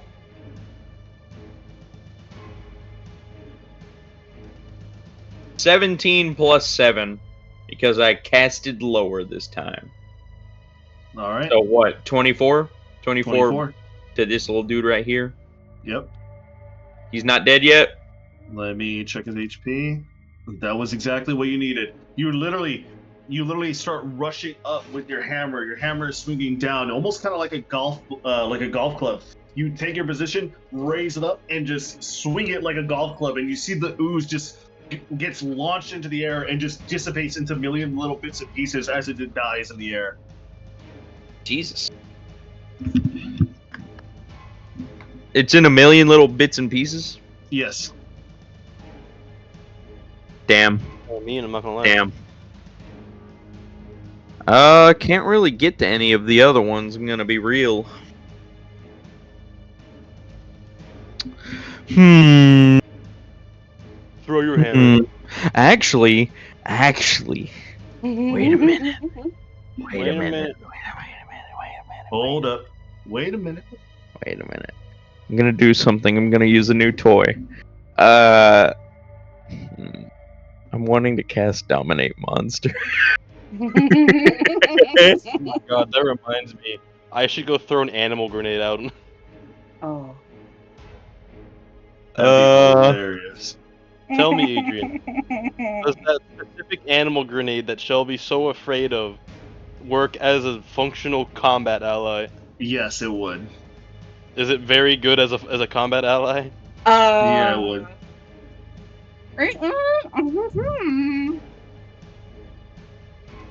I need to know. At this point, every single day at the new day, no matter where we are, I'm throwing all three of them in front of the captain. Oh my god. Until how many eyeball tells me what spells it is, left? or I get it.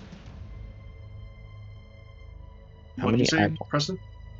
I have 1, 2, 3, 4, 5, 6. 6 charges left. Actually, no! Yeah, this should work!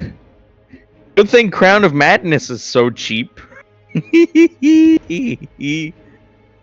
giggles. I'm going to cast Crown of Madness on this guy. On one of the creatures? Alright. On this little dude right here. Alright.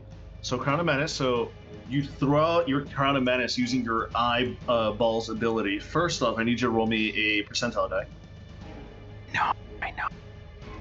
Actually, hold on, I need to... When is... A Twisted Crown. The target must use an action before moving.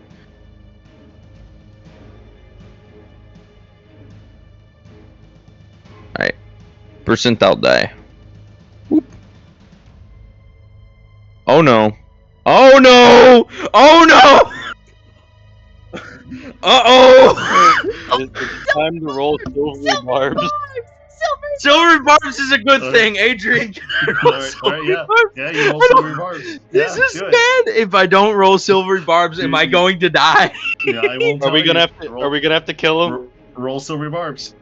I'm going to go ahead and roll Silvery Barbs. I casted it. I cast silvery barbs. Yeah. Reroll. You roll it. Oh. As soon as I saw the 00, I was like, oh shit. Oh no. You're at the mercy of a D10. Roll it. The odds of you rolling double threes is wild, bro.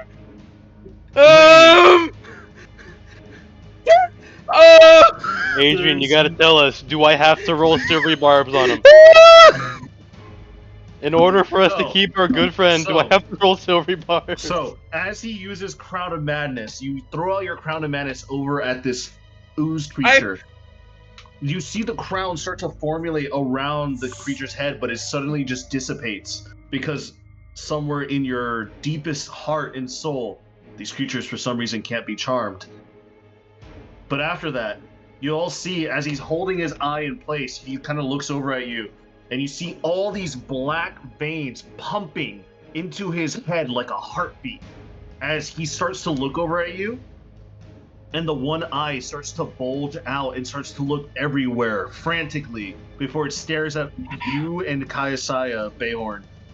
Before Fukler just starts to raise his hammer and looks over in your direction. Uh-oh. Can I cast silvery barbs to redo that, or is it You too can late? cast silvery barbs. But Adrian, silvery barbs to redo his percentile. No, I don't even want to, dude. I rolled a 3 twice. Dude, Whatever's if you roll it again, I'm buying you a lotto ticket. Dude, you have silvery barbs on you one more time.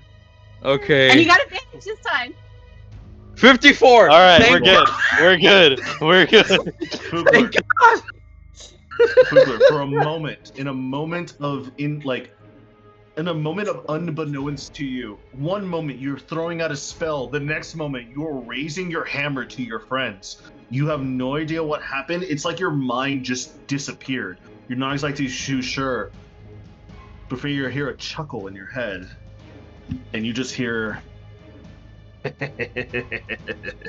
"You have good friends there. Keep them close." The eye patch stays on during sex now. It's I'm never taking it off again. The eye patch is staying on my head. You want me to glue it on there before you? Yeah, no, I'm probably gonna stitch the eye patch onto my head, because if I really need to use it, I can just use the X-ray vision it has, You need to find a magical eye patch to where it negates X-ray vision. God, that was almost like really bad. Hey man, thank God I'm a wizard. Dude, I rolled 2 3s. 2 of them. Do you have silvery barbs anymore? Do you have any more charges? Yeah, I do have silvery barbs. I'd rather use my spell slots for what's it called though? For melee. Can you imagine we have to roll all 3 of us on silvery barbs? That was almost like really, really bad. That was almost. I'm telling you right now, Fukler, that was really close. That was almost really, really bad. Oh my god, dude. And now he gets a phone call. Mr. Popular over here. Mr. Popular. Alright. I'm gonna go get my food real quick. My mommy made me grilled cheeses. Let's go. Tell your mom you want some. I'll go get them real quick. It's gonna be like 2 minutes. I'm gonna bring them back up here. Bathroom break. I gotta use this. That would have been a fun time and a half. Hey man, I'm just saying, we'd have one free round because my dragon that I summoned, it has resistance to the one thing he uses plenty of. That's true. Radiant. Oh, is that a Dr. He cracked open? It's his daily dose of drugs. His daily water. Hold on. Did you crack open a Dr. Pepper? I don't think he has his headset on. Oh, okay. Adrian, that was almost really bad. That was almost real bad, my friend. Did you crack open a Dr. Pepper? Maybe. Because if you did. Oh, she did it too. All right. So, Fukler, that's your turn. No, I still have. Actually, no. Yes, it is my turn. Yeah. Okay. Standing Who won? still after that. As your turn ends, suddenly, all of you start to feel a great vibration start to happen within the ground itself. All of the oozes that are kind of looking at you guys ready for attacks start to shrivel up and start to shrink, looking in terror. You see their eyeballs are starting to move back and forth, before you notice that all of them decide they're running away, and they all jump into the waters as they all fling themselves using dashing speeds, and they just start to run. I knew it. I knew it. I knew it. So let me go ahead and We put should these go. guys.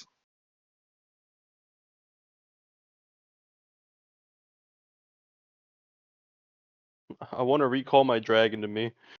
As you all see them all run away, and you start to feel that shaking vibration, you see that the glowing green runes turn into a deep sluggish black, before suddenly all these blackish tentacles rise up from the middle of the portal, and they all start to slam down onto the sides of the edges as they create craters around.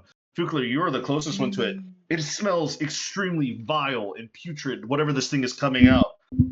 I'm giving all you guys one free action to do whatever you want before this thing comes out. One free action to do whatever I want before this thing comes out. Yes. For all of us? Spawn bubbles. Yes. On bubbles. Oh, speaking of bubbles, Bubbles actually is just around, so yeah, you put him there. He's somewhere right there. Yeah. I'm gonna recall my dragon as part of my action. Does that Okay, so your dragon will move. Is that all my action, or can I use it as part of my action? I mean, you can use it as part of your action. Dragon's its own creature. I'm just Yeah. kind of free action saying hey, come back, it's scary You over also there. got to think it's also a concentration, so you're gonna have to hold on to it. So you can't cast any other concentration spells. Oh, I know. I'm gonna Alright. back the book up though as well. Alright. And So it flies back over to you 60 feet. what else can I do? I got another tier 5 spell. Alright. Is there anything you're doing, Kaisai? I tried to deactivate that, and it didn't go well. Alright. But What'd you roll? give it another try. I got a 15. 15? Finnegan looks at it. He's like, I mean, I'm at a 5th level counter spell, but he musters up his. You see, he flexes his arms, and you see all of that crystalline energy start to flow through his hands as he casts a 4th level at this thing. So he's going to try all of his might to use a 4th level at it.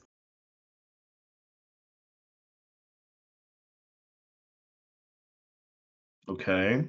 He's going to infuse his crystalline magic with it. All right.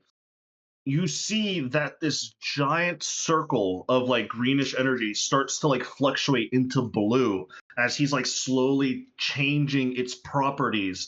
He's struggling. It's going to take him another full turn to fully do anything with it, but he is making progress. Kayasaya, roll an Arcana check to see what he's doing. Is he doing sorcery points? He's not. 16. I'm changing dice. You're not exactly too sure exactly how he's doing it. He's manipulating the Arcana and the ether in this giant sigil. He's changing it from one point of existence to another. He's changing it to a more friendly point of existence, but you're not too sure which one. Do we need to counterspell any other things? If you I have counterspell, by the way. If you can counterspell one of the unmarked X-off symbols, that would be awesome. Does counterspell have a range? Counterspell has a range of 60 feet. Mm-hmm. Right. So. But you can't do it because your dragon's out. It's not. It is a concentration. No, it's not. No, counterspell is not. No. You can do it. It's a regular spell. Never mind. Yeah. I thought it was gone. Never mind. You can cast regular spells. You just can't cast 2 concentrations at the same time. Yeah. Yeah. I will cast counterspell at 4th level because I'm holding on to my 5th level spell for a major oopsie. All right, roll a d20. Imagine I get a natural 20. Oh no, I got a 12. It's a 4th level, so I don't know what that means. So it doesn't matter what level it is. You're basically trying to counter the spell that was cast on this thing. Hold on. So it's Silvery Barbs reroll then- with advantage. reroll the advantage. Is it 12 not good enough? It's not. I know it. It's not much better. Is that with I rolled a advantage? 16. 5. Yeah, I rolled an 11 and a 5. Oh. I mean, I can that's barbs rolled. myself. No, you rolled the 11 and 5 together. Okay, yeah, never mind. Yeah, Yeah, that I'm doesn't. calling it make as an 11 and a 5. Yeah, it does I'm not make calling it. it as a 16. Okay. You I mean, sold can I silvery it! barbs myself? Is that a thing I can do? Huh? What? Can I silvery barbs myself? You Yeah. could. I guess I'll silvery barbs myself. Do I get another Advantage, yeah. roll advantage?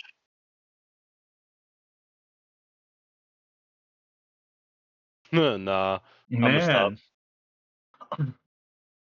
Isolde! Alright. Isolde looks over at the thing and she's going to cast another counterspell at it. So let's see here. That's her last 5th level counterspell. She's going to roll a d20. Natural 1. But Let's go. she'll use her reaction to silvery barbs herself. We should definitely just start destroying them. 17. Okay.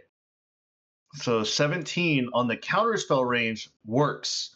You see that she uses her arcane energies from her fingertips and she like starts to plick and pluck at the different energy weaves and she rips out this greenish thread of energy before it dissipates out of the ether and you see that that energy is now gone.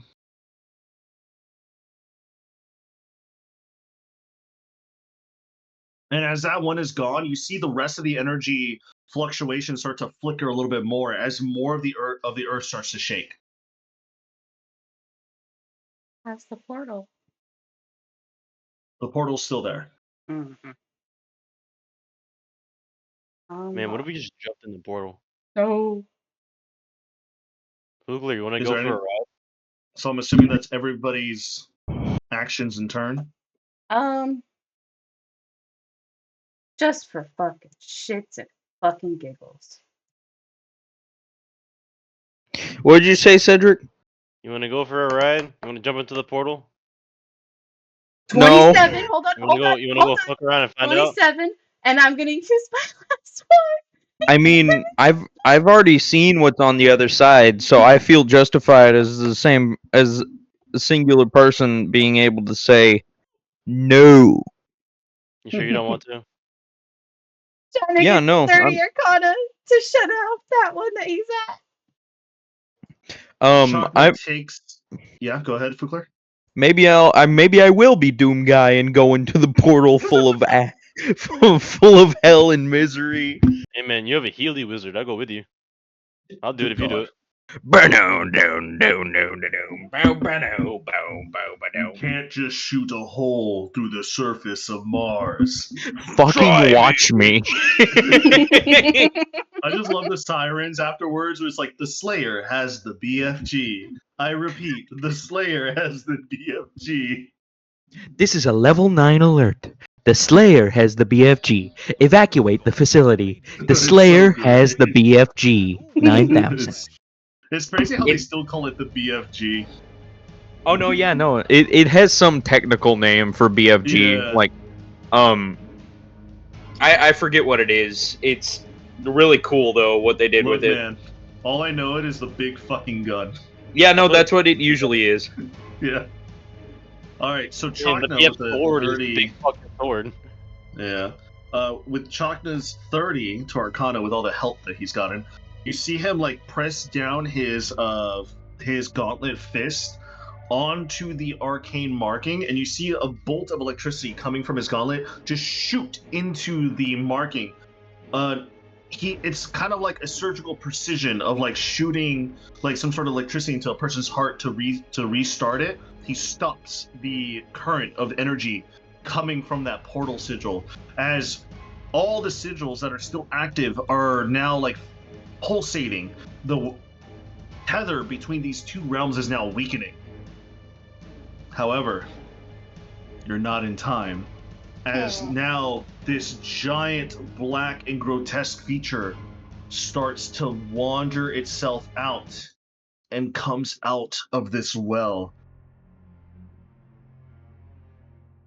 I will show it to you here.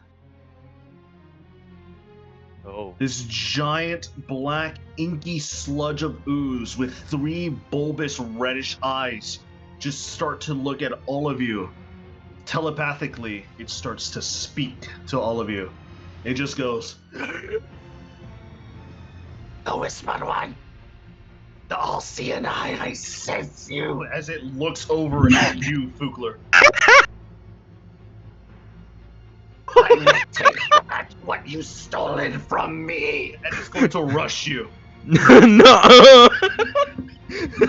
No, you stay there, stinky man. Let me roll initiative for this creature. Smelly. Stinky. All right, you know what? Fuck me, I guess. All right, rolled a natural 1. It's gonna go last. Yeah. Cedric, I have never felt so scared. I would back up if I were you.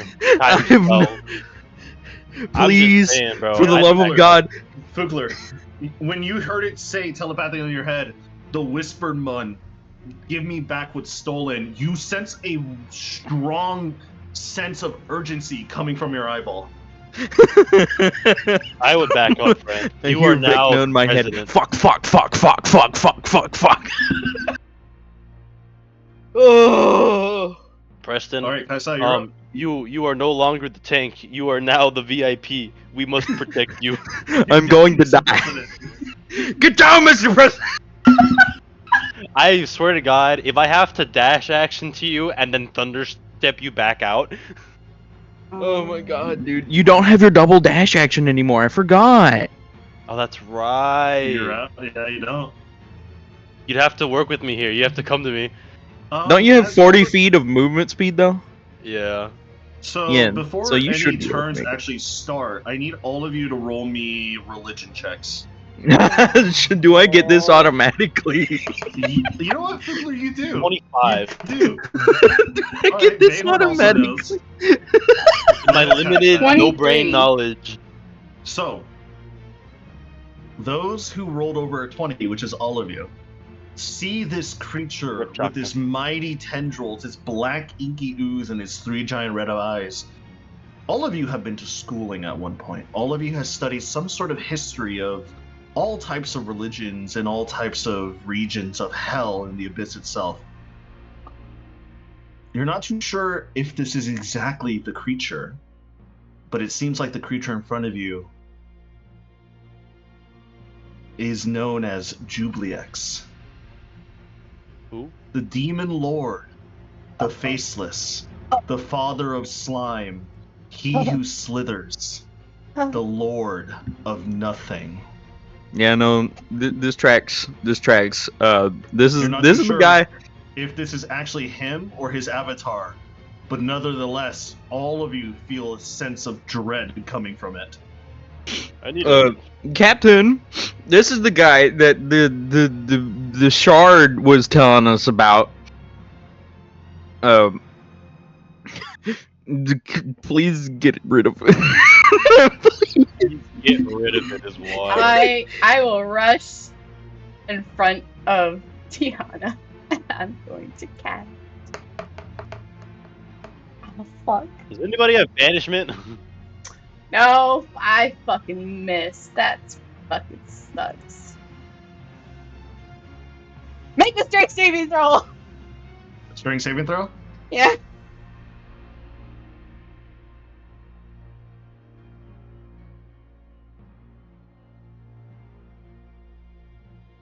the Avatar Jubilex is going to use a legendary action or a legendary reaction to save it because you rolled a natural 1. So that's 1 resistance down. It saves.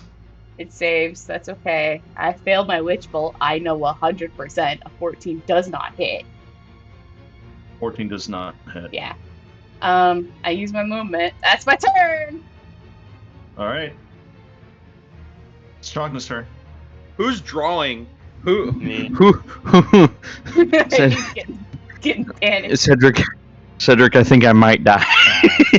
I'm telling you, back the fuck up. That's what I'm gonna do. Come on, baby boy. Oh Back my that ass god, up. I'm changing my dice! First thing, you gotta back that ass up, bro. You gotta come over here. You gotta come join the party with us. It's Also, nice and safe over here. Adrian, excellent choice in music. Yeah. I was listening to this song when I was thinking of this encounter. I do wish it went a little heavier on the classical music, though. This is. I mean, I love it's Elden classical. Ring, though. Yeah, I know. I love classical evil music. Yeah. Chogna's laser rifle does not hit with the 12. Yeah, I know. This doesn't Not hit. with the 10 either. Bonus, Man, you guys are bonus rolling action. bad tonight. Come on. 15. That doesn't fucking hit. Adrian. I'm changing my dice a fucking game. Adrian, I have a question. What is your question? This is a demon, right? Mm-hmm. This thing is considered a fiend/demon. This is a fiend, huh? Oh my god, no way! Dude, I don't know what a This fiend is, This bro. is your first fiend. This is your That's first what fiend. Yeah. This is welcome to high level D&D or mid to high level D&D. Welcome to fiends. Someone just came. So Fukler, your neurons are all activated right now. Chogna's turns over. This is my purpose for living. All right, Bayhorn, you're up. Because I'm pretty sure 15 doesn't even fucking hit. I get the extra 1d8 because Divine Smite says Undead or Fiends. Alright, you know what? Fuku, you may have to stay up there for a little bit longer. I'm going to hit him with everything that I have and then run away. I'm going to cast. Wait, hang on a second. I don't know if this is how this works. Adrian, if I cast Mordekainen's Faithful Hound, does it make an attack immediately because it's next to that creature? It'll make its attack on the next turn it's up. On the next round. Okay.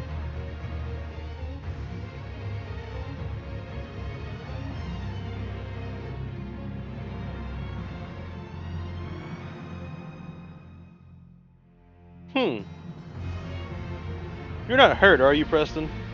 He hurt. 82 out of 113. Oh.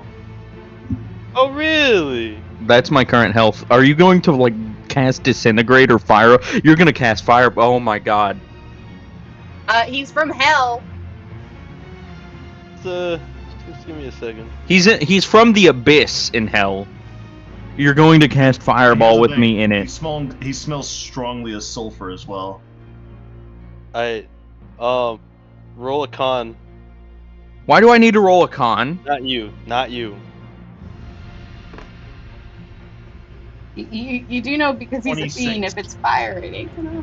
26. Alright, so you saved. Fuck you.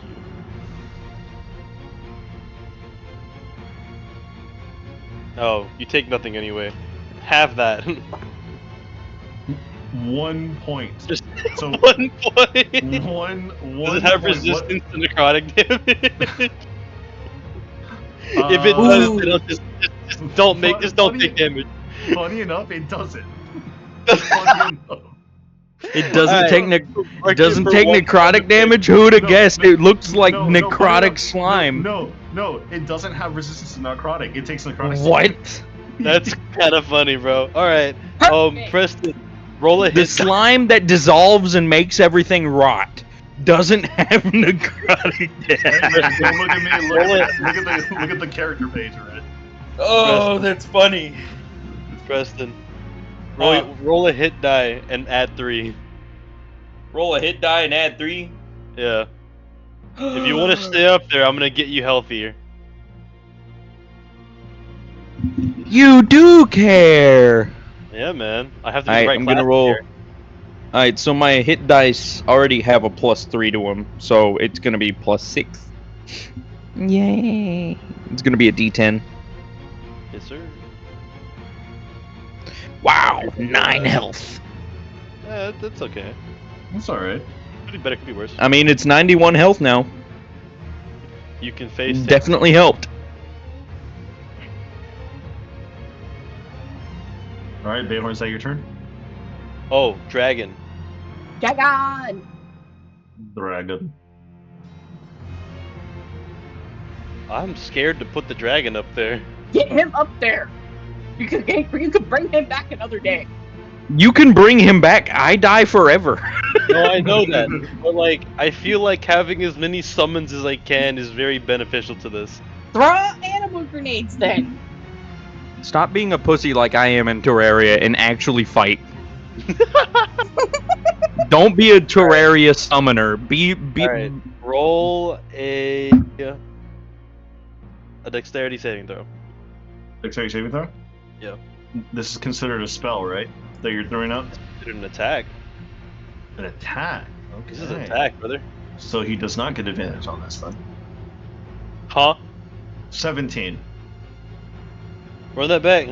He gets advantage on spell saves? Maybe. You cunt. You still fucking you passed by like 2, I think. Hang on. Okay. It's my spell save DC, which yeah, you passed by 2. Take half of 5. Damn, that's crazy. All your blasts and magical attacks and rends that are happening in front of it, they're just bouncing off. Little bits and pieces of this black slime are coming off of it and immediately rushing back up to the body, trying to regenerate with itself. Fukler, it's your turn. It's my turn? Mm-hmm. Yes.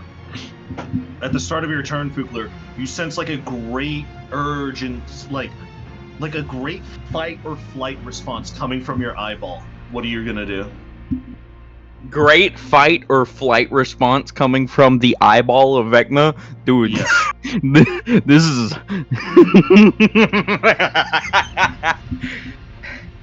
He's gone insane. Well, if I'm gonna go to heaven, I'm gonna go to heaven missing an eye. Damn.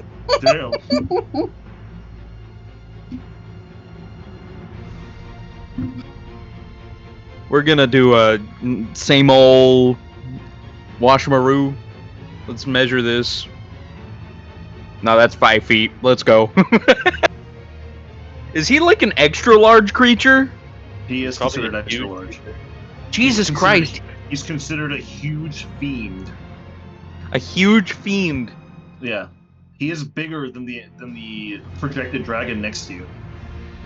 This is a giant creature. You've never fought one like this before. Welp, it's weak to my attacks, so die, idiot. Perish, fool. Hmm. You know what you should do? Charge What? up the last of your like the most powerful attack you have on a hit, and use your years and feed it to 1,000. This is the training dummy. If I kill this thing, how many years will I get out of it? You'll figure it out if you Did can. we- Oh boy. Actually, did we technically kill the other guy, or did he run away? Yes. No, he ran away in a bunch He of ran away. split little pieces. Little pieces. Dang. Yeah. I was I'm trying to see if Branding Smite does anything extra, because it technically is a radiant damage spell. I Yeah. think he Um, blinds it. I'm pretty sure it might do like an extra D6. Yeah, no, extra D6. And then Divine Smite with all the Hannibaloos and ooh. Are those good wolves or bad wolves? This +7. Mmm. 51 points That of is, damage. that's if I hit. I haven't rolled my hit die. All right, roll to hit. Roll to hit. Please. You have 2 Does a attacks. 23 hit? That hits. Oh! So 44 plus 7. So it should be 51 points of damage. Ooh. He should burn. You see your radiant energy like shoot out with extra bursts. All of you guys see. Is your Ivus on or off right now? I'm assuming it's off because you tried using it, right? I tried using it. I don't know if I ever put it back on. All right, so let's say it's just off. All of you see Fukler's eye just like have a glint of a red flash coming in. You see that the eye is empowering his strike as it sunders and tears through the main body of this Jubileex creature. As it just like as he roars and tears off, he just goes tears off a majority of the part of Jubileex's body as you see it just burst into radiant flames and disintegrates. You see this avatar of Jubileex, or Jubileex himself, you're not exactly too sure. He starts to skitter and starts to like shiver in his place as you dealt a major amount of damage to him. Yeah. Wonderful. And I get to do it all over again. Go for it. He's gone mad. Oh no! All right. As you swing over with overconfidence, you miss. And at the end of your action, is there anything else you're doing? There's a bonus action. There is a bonus. There is a bonus. Please! No! You miss. I'm running away. You try to re-swing over at him. You're running? You don't have multiple Not life. trying to escape from battle, but I'm trying to like not get hit by him. Okay. Yeah, no, that looks about right. All because I know he's going for me. So I'm going to stand next to the 2 people that can be resummoned. So, Notably the dragon and Bubbles. As you rush on over, you immediately feel a presence of like urgency behind you as he swings for an opportunity attack. Yes, I know. He gets opportunity attack from that? So he's going to make a lashing attack. He's going to opportunity attack me because I tried to run away. I thought he only gets that if you're like next to him. Or does he have a range on his attacks? He does have range. Oh. He has the reach. 21 to hit. 21 to hit? Jesus Christ. Yes. He hit me. With 24 points of this acid lash, you see one of his pseudopods whips the back of your back as the acid disintegrates and eats through some of your magical armor to pierce your skin behind you. You feel this acid damage start to like disintegrate up and down your body, and you're starting to like reach back in pain as you like start to like get into a new position. Jesus Christ. What type of damage was it? Acid damage? Acid. How much? That was 24 points. 24? Yes. Livable, but painful. Livable but painful. All that Now- health that I gave you is gone now. It is Jubileex's turn. Jubileex. Let's see here. It's going to use Eject Slime attack. You see Jubileex start to like coalesce into like a bigger ball of himself up above this well, as you see this like gorging, almost like a pimple starts to like appear on the top of its head as it bursts, and you all look up and you see the shadow of this slime, and it's going to slash right down on top of you in this area. So it's going to be a 30-foot slime like just slamming on all of you. I need all of you guys to make me dexterity saving throws.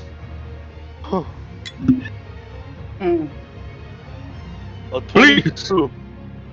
Oh my God. Somewhere. You're going into the bin. If I don't die from this, you're never getting used again. You What did failed you me roll? when I needed you most. What did you roll? I rolled a Silvery natural Barb. one. Natural 1. Okay. Silvery Yeah, Barb. I'm No, going to have do to it again. silvery barbs as a reaction of that because holy shit, I'm probably gonna die from that. Are you rolling your I'm own gonna roll spell? my own silvery barbs because Fukler is Okay. not going to let himself be the cause of his own wrongdoing. Like, Okay, 'cause I holy was gonna shit. say, I have some for you if you need me to. So, I rolled an 8. Chakna got a nat 20. Silvery the barbs, save, and then the save. Okay, go ahead, Fukler. there we go. I rolled another natural fucking Oh my one. Oh my lord. god. Well, it's a Oh. 15 at least with advantage. Roll for bubbles as well. Roll for oh god. Oh, and your dragon, Bayhorn. Oh yeah. Mm. Well, the dragon will do all right. I feel like for this one. Let's see. Bubbles, please. Oh, the dragon's Okay, fucked. 9 plus 3, so 12. 12. Okay. Yes. So, I'm pretty 20 sure I was the still save. fail. 20 was the 20? save? Yeah, no, I 20 said I was was. the save. Oh, wait. Let me read my tooltips really fast. Let me one Read your second. tool tips. Read your tooltips. So the only, so at Oh, the I guess moment, never mind. Only okay, so person the who only saves person, is Finnegan and Chaka. Finnegan and Chaka Wait. and Bayhorn. Bayhorn Yeah, I saved. was Oh, gonna and say Bayhorn. I saved didn't see too. yours. I rolled Yeah. amazingly. Here's the fun part for me, Is at it an least. overhead attack or is it a ground It's an attack? overhead attack. It's just a Fuck. pure slime shooting upwards and falling on all of you. I was really hoping I could say, well, he's flying right now, but No, it's a shooting up in the air type of deal. oh man. I don't think there's any way that he can possibly negate this. I think he's just fucked. That's a lot of high numbers. A lot of 2s though as well. It's perfectly average. Perfect. No, literally. That is going to be 52 points of acid damage to everybody in that circle. 52 points? 52 points. If you saved, you get half. So what is Well, I didn't. 20, And I'm down to 15 points of health. The 26? 26. So, Oh Finnegan, boy. Oh Everybody who's not me probably is scared right now. no. Who's I'm almost scared. I'm scared. So, Chakna, let me go ahead and refresh everybody's pages so you can see everybody. Tiana also took damage as well. She took the full 52, so she did not save. Cedric. Yeah. I need you to tell me something right now. What's up, buddy? Should I or should I not use all of the years I have? No, you should save that for your 1-up. Yeah, no. But if I do it right now, 200 of them will get used as a D10, and then 8 of them will get used as an extra D10. Save it for your 1-up. You might need it. Definitely want So to. that's definitely 8. want to 1-up yourself. That's 9 extra D10s on not an gonna lie. extra hit. Okay. What if you pour all of that into an attack and it has a legendary reaction to mitigate that? Shit, you're right. You're right. Never mind. You need to save it for a 1-up. Shit, you're right. Yeah. Man, I love you guys talking strategy. This is great. Yeah, no. This got me actually thinking, because you got me thinking now, because I'm down to 15 health points. Yeah. Well, okay. Don't. This is gonna be very, very hard to do. Don't worry about it. You know, if the eye is in fight or flight right now, what if I cast Disintegrate on it? Huh. You know what I mean? Hey man, do you want to get a disadvantage for the whole fight? Do you want to You want to blow your eye out after you surgically inserted it already? All right. So after Jubliex went, that was his eject slime action. Before his turn is over, he's going to move off his pedestal. Oh, that's a circle. Oh, the dragon's dead. Oh, dragon's gone? Dragon's fucked. You see the acidity of this slime is like covering all of your bodies. you notice that pieces of your clothing and your armor are starting to disintegrate slowly. By the way, whoever failed, you all have a -1 to your AC. Oh! Thank God I saved. Fine. So now you see your dragon, even though it's ethereal, gets pelted with all the slime as the slime is like moving on its own. It looks like a symbiote as it's starting to eat your dragon before your dragon just dissipates. And then the dragon just dissipates out of thin air, and all the slime pieces rush back over to Jubliex. Now, Jubliex is going to get off of his pedestal, make his way over to this general area, and he's going to stare right down at Fukler. Before his turn is over, he's going to burn a legendary action to make a crippling touch attack. Uh-oh. It's going to use 2 of his legendary actions. Oh, shit. 27 to hit, which hits.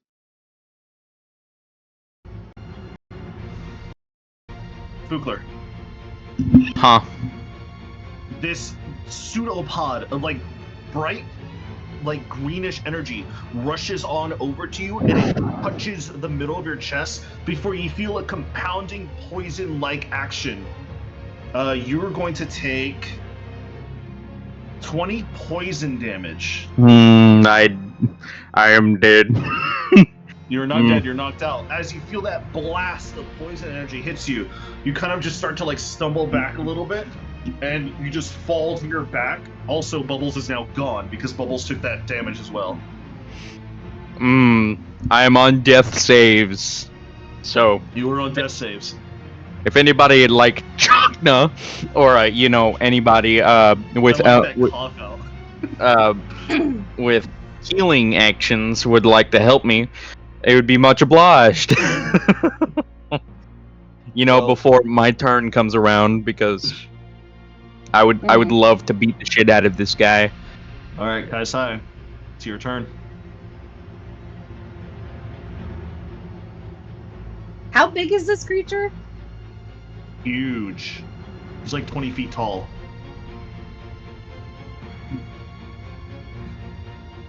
He towers over everybody.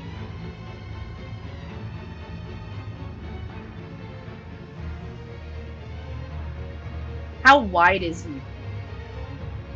Also about the same width as well. He's about like 15, 20 feet. Okay.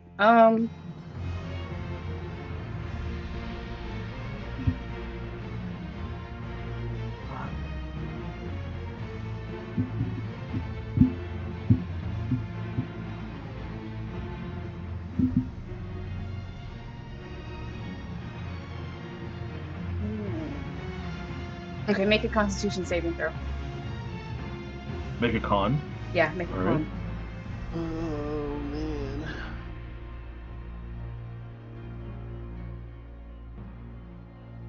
Wow, I've been rolling like shit with all these con saves. That's another natural 1. He's going to burn a legendary resistance. Oh, that's his last one.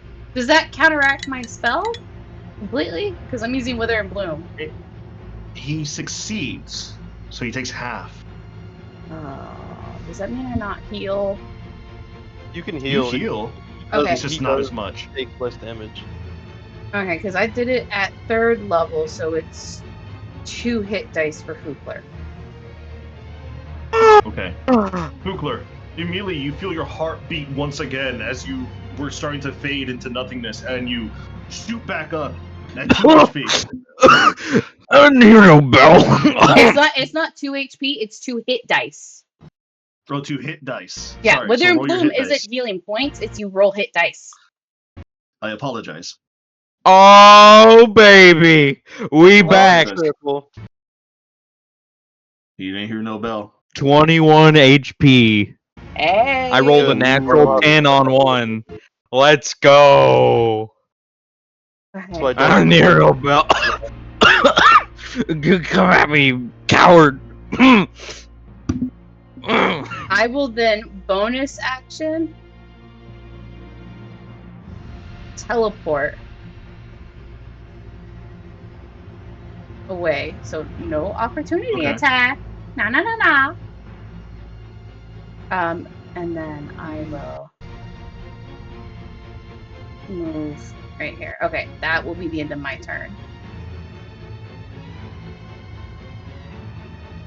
Okay. Chapna's turn. He's gonna fucking shoot. Does an 18 hit? The 19 does hit. That's surprising. 13.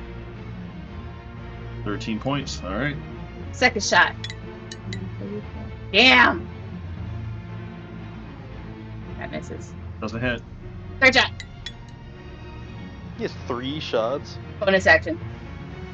Jesus That hits. Christ. That hits.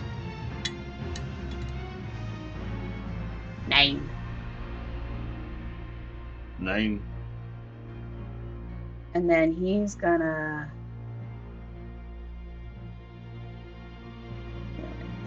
There. Okay, that's his turn. Kaisai will yell out to Isolde, try and get the last rune. And also, since it's been a whole turn, does Finnegan succeed?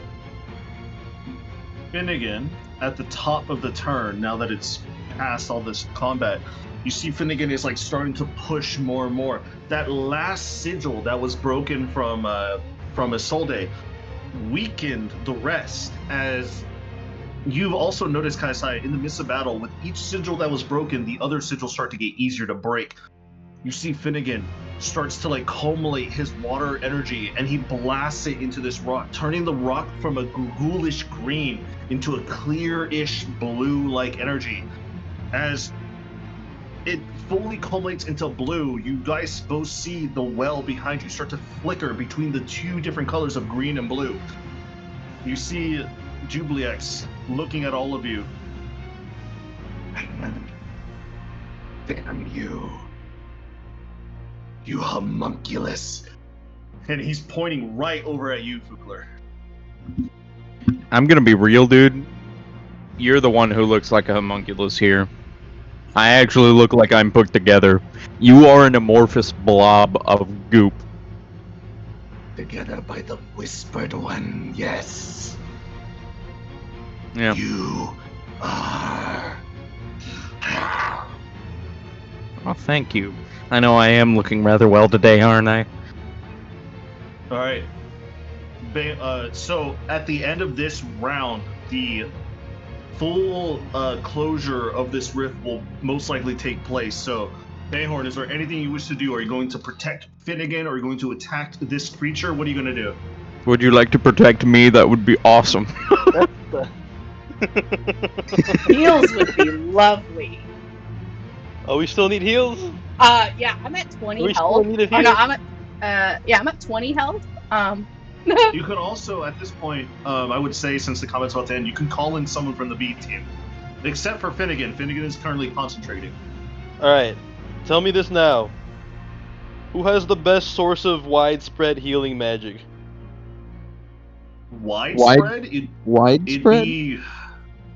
Probably That's a good Finnegan. question. No, If I he's had- a wizard. I'd say it's He's a- Isolde, if anything. Isolde has Prayer of Healing. If I had Prayer of Healing Out of equipped, combat, though. yeah, no, that would be best healing magic. Is that out But of it's combat? like 10 minutes to cast it, and I It's don't like have 10 it minutes to free. cast. So no, And in other words, no one has She, good AoE she healing. does have Cure Wounds. But she's got And such Healing people. Word.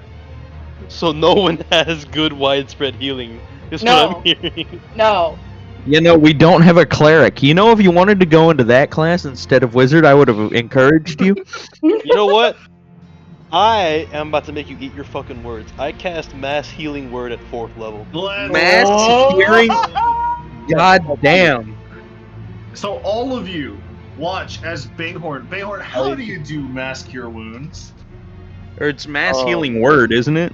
Or Mass Healing Word? Oh yeah, Mass Healing Word. You know Yeah. what? You know what, Preston? Guess what? I have that too. You have mass Mass cure cure wound? Yeah.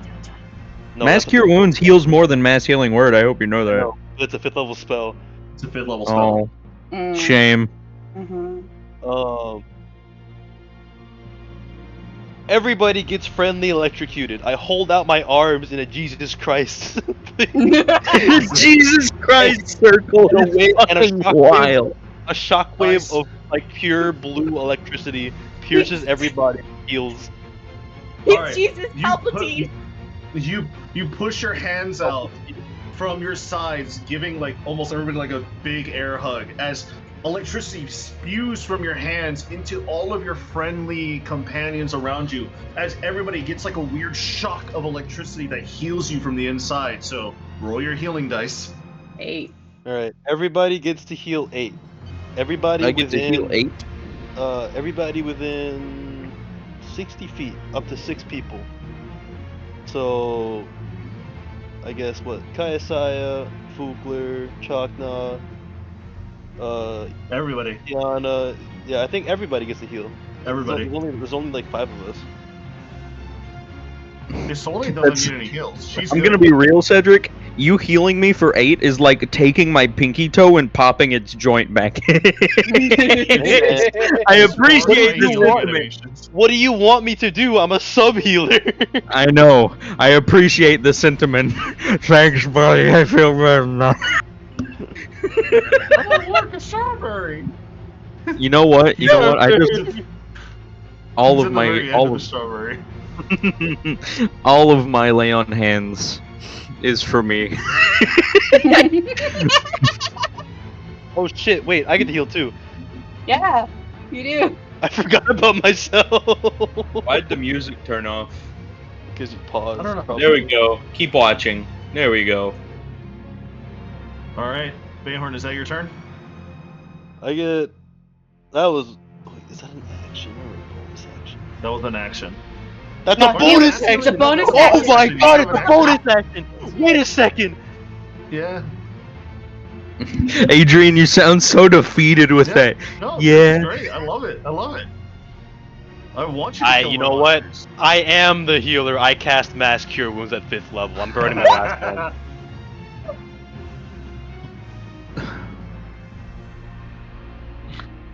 The All same right, thing so how does- happens, but twice as same strong. thing? All right, It's twice as strong now because the So healing dice is doubled. Instead of small bits of electricity surging through the arena, this time the same storm clouds up above strike every one of you. This time not hurting you, but you all feel like a sense of regeneration magic flow through you. 15 to everybody. Ooh. Oh, he's almost back at full. I No, snapped your I'm at big toe half. this time. Nah, Chakna. Finnegan's almost at full as well. I am the second wind. We have healers. He will Now- win. we There have is a no healer. option to not win. Now I can make fights harder. Let's go. Anyway. No, Hey, no, fuck no, no, no, no. Legit I'm not a almost healer one for shot hours. us. I'm not a healer forever. Fuck off. All right, go ahead, Fugler, your turn. I appreciate you. Now kill him. I have brought you back. Now do your part of the bargain.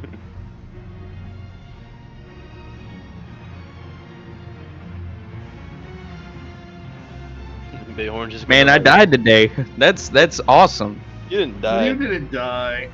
Bay- You were Bayhorn's gonna close. like drop you, be like, alright guys, that's all I got. You were just knocked out.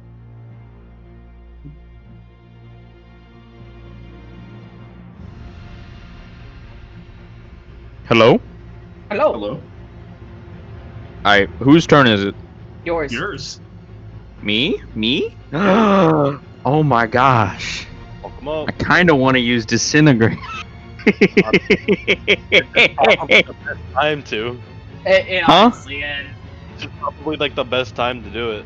Oh god. You better But have he's silvery dying. barbs prepped. Yeah, You might better need- have I swear to god. Well, no, it's a saving throw, right? Huh? Is it a saving throw? He needs to do No, a I saving mean throw. silvery barbs for my soul, so Oh. it doesn't get eaten by Vecna. Oh. Okay. Yeah. We need to make sure Yes. he stays with us instead of Mhm. joins the dark side. Fugler will Right. point at the big old blob of amorphous mass and scream, "Disintegrate!" And Cease existing! 65 Like- points of damage. 65 points. Yes. Okay. 65 points of piercing damage, or it's Necrotic. force damage because disintegrate. Yeah, it's Yes, it's technically force. Oh yeah. I also have to roll a dex saving throw for him. I need to roll a D100. You do. in the middle. No! Silvery Barbs! I cast it! I What cast is Silvery up with you, Barbs! brother? Cedric, I'm scared. I cast it! What I is cast up Silvery with you? Barbs! Reroll! Reroll with Yeah. advantage! Reroll with advantage! Reroll with advantage! Reroll. Whew. Oh! So I rolled an 80 and a 141. 61. An 80 and a An 61. 80 and a 16. He rolled over. He takes over Vecna instead. He rolls over. He takes over Vecna's body. Fugler, you wake up. Fugler, you wake up in a cave somewhere. You don't know where you're at. Anyways, Whoa. So the avatar of Jubilex failed. Yeah, the So, DT is an 18. Yeah, the DC was an 18. the saving throw is an 18. Yeah. He rolled a 12. And how much damage? 65? 65. 65. 65 out of points saving of throw pure force per round? damage. Since he's an avatar, he doesn't have all of Jubilex's power. How do you want to do this?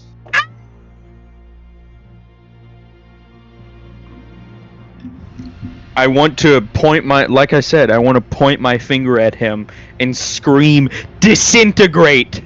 as he just fucking, like, disintegrates into ash. A beam from the sky seemingly falls down upon him. Like Jotaro, you strike a pose, yelling "disintegrate" with your finger. As suddenly, Bayhorn, you sense a weird electronic energy coming from up above as your clouds start to formulate and turn into an eye of a storm as your clouds break. And suddenly, like a beam of holy and necrotic energy fused and mixed together in one culmination of power, smashed down onto the avatar of Jubilex as Jubilex's avatar just goes, "Damn you, you old creature!" As it just falls and disintegrates all over to the ground as it's slowly starting to reach over to your leg, trying to wrap itself around you, but it doesn't matter as the power just completely obliterates and leaves a crater in front of you as nothing is left but smolders and ash. Wonderful. Anything to return. This is portal, but go. Suddenly, everything goes quiet.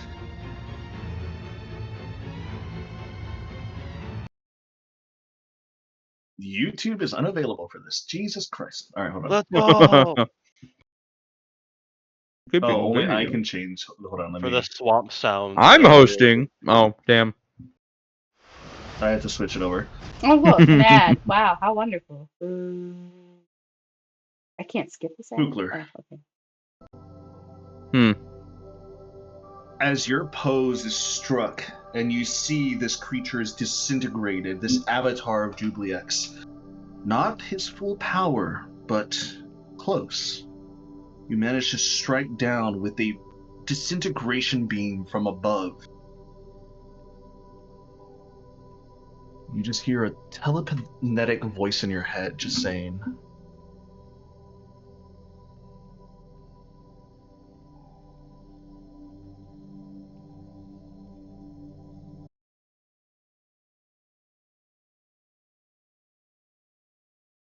"Never seen before." Don't look at me like that. Came Look at from you. Bayhorn. Look at Bayhorn. He is a dragon. Talking to kind of like wipes off his brow and a little bit of blood off of his lip. No worries. We got plenty of ask of him about that later. Are you alright? Me? A little worse for wear, but I've been worse. Been better. Suddenly you feel like a massive headache as you use so many charges from your eye. You feel your head is pulsating. All of you can see that Fugler can't see at the moment, but his whole entire, like, it's your left eye, right? Yes. Your whole entire left eye and your left side of your face, Fugler, you feel this pulsating like somebody punched you in the face, and like your face is starting to like heal itself. All of you see this black inkiness starting to like pulsate quicker and quicker. The more charges he was using, the more his soul was trying to be resundered by Vecna, before suddenly the pumping starts to stop slowly and slowly before it goes back to normal. Freaky. Finnegan's like, yes, that's all well and good, but... And he yells out with a shout as all of a sudden the greenish energy starts to turn into that clearish blue as the well in the middle starts to flicker rapidly before it just turns into this pure blue liquid. And slowly, the green mist, the green sludgy water, you start to see seeps of that pure bluish energy from the lakes nearby start to swarm in a little bit. It's not clearing at a rapid pace, but it's working. The hollow spell? Where'd you said this to, Finnegan? He kind of leans on his staff a little bit. Oh boy. Well, I basically focused my energy from the vials, and he kind of pulls his vials out. The vials are now empty from the water that he was holding. He puts it back in his satchel. I focused on the energy nearby. I connected the lake to here in a weird roundabout way. So what? You just made a portal back to what, Saktomi? Not exactly. It was more of just the general area from the swamp when we first got here. It's okay. Kind of like it's from the water that I took. Kind of. A little bit. I'd recommend not jumping into that portal thing because I don't know where exactly you'd end up. You're not stick your head in there. Why? Give me a good reason. I just want you to be safe. Don't do it. You Life is too short. Yeah, your life is almost too short, brother. You sure you want to do that? I'm gonna stick my head. I'm gonna stick my head in it a little bit. Alright, you stick your head in there. Roll a perception check. 11. 11. Yeah. What do I see on the other side? Describe the environment. I'm not really looking for anything specific. You poke your head and the portal kind of leads upward. You see the sun going through like some cloud formations that Bayhorn summoned up. And the only thing that you really see is kind of just like open clear water. Like your eyes are starting to burn a little bit because it's water. But you don't really see anything too special until suddenly a fish's tail just slaps your head out of the water. Ow! Well, it looks like it's... Does anybody else notice any effects on my head? After I pull it out? That red tint from the other portal that you went into, it's gone now. Oh boy! So your head is clean. That's good. Other than that, you don't really see anything. My head isn't younger. No, at the moment. Wonderful. At the moment, Isolde comes around. She's like, "Is everyone all right? Y'all need a prayer of healing?"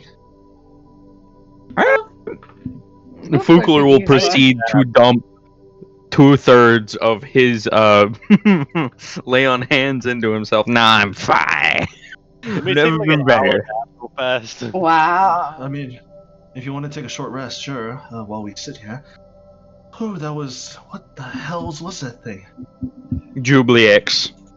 I can say it with confidence. She kind of an avatar, at least. She kind of like does like a thinking face type of motion where like her eyes are like kind of like pointing to her head a little bit. She's like, Jubilee-X? What is... no, that makes sense. If I remember right, history foretells that Jubilee-X and Saktomi were always at war. I didn't think he'd have a portal so close to her.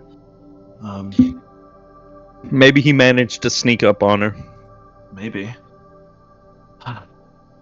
Probably all the drama with the tree Then root. again, this place looks like it's been here for a really, really long time. It has, hasn't it? So maybe he just found this door. he found this door leading to Siktomi and decided to open it.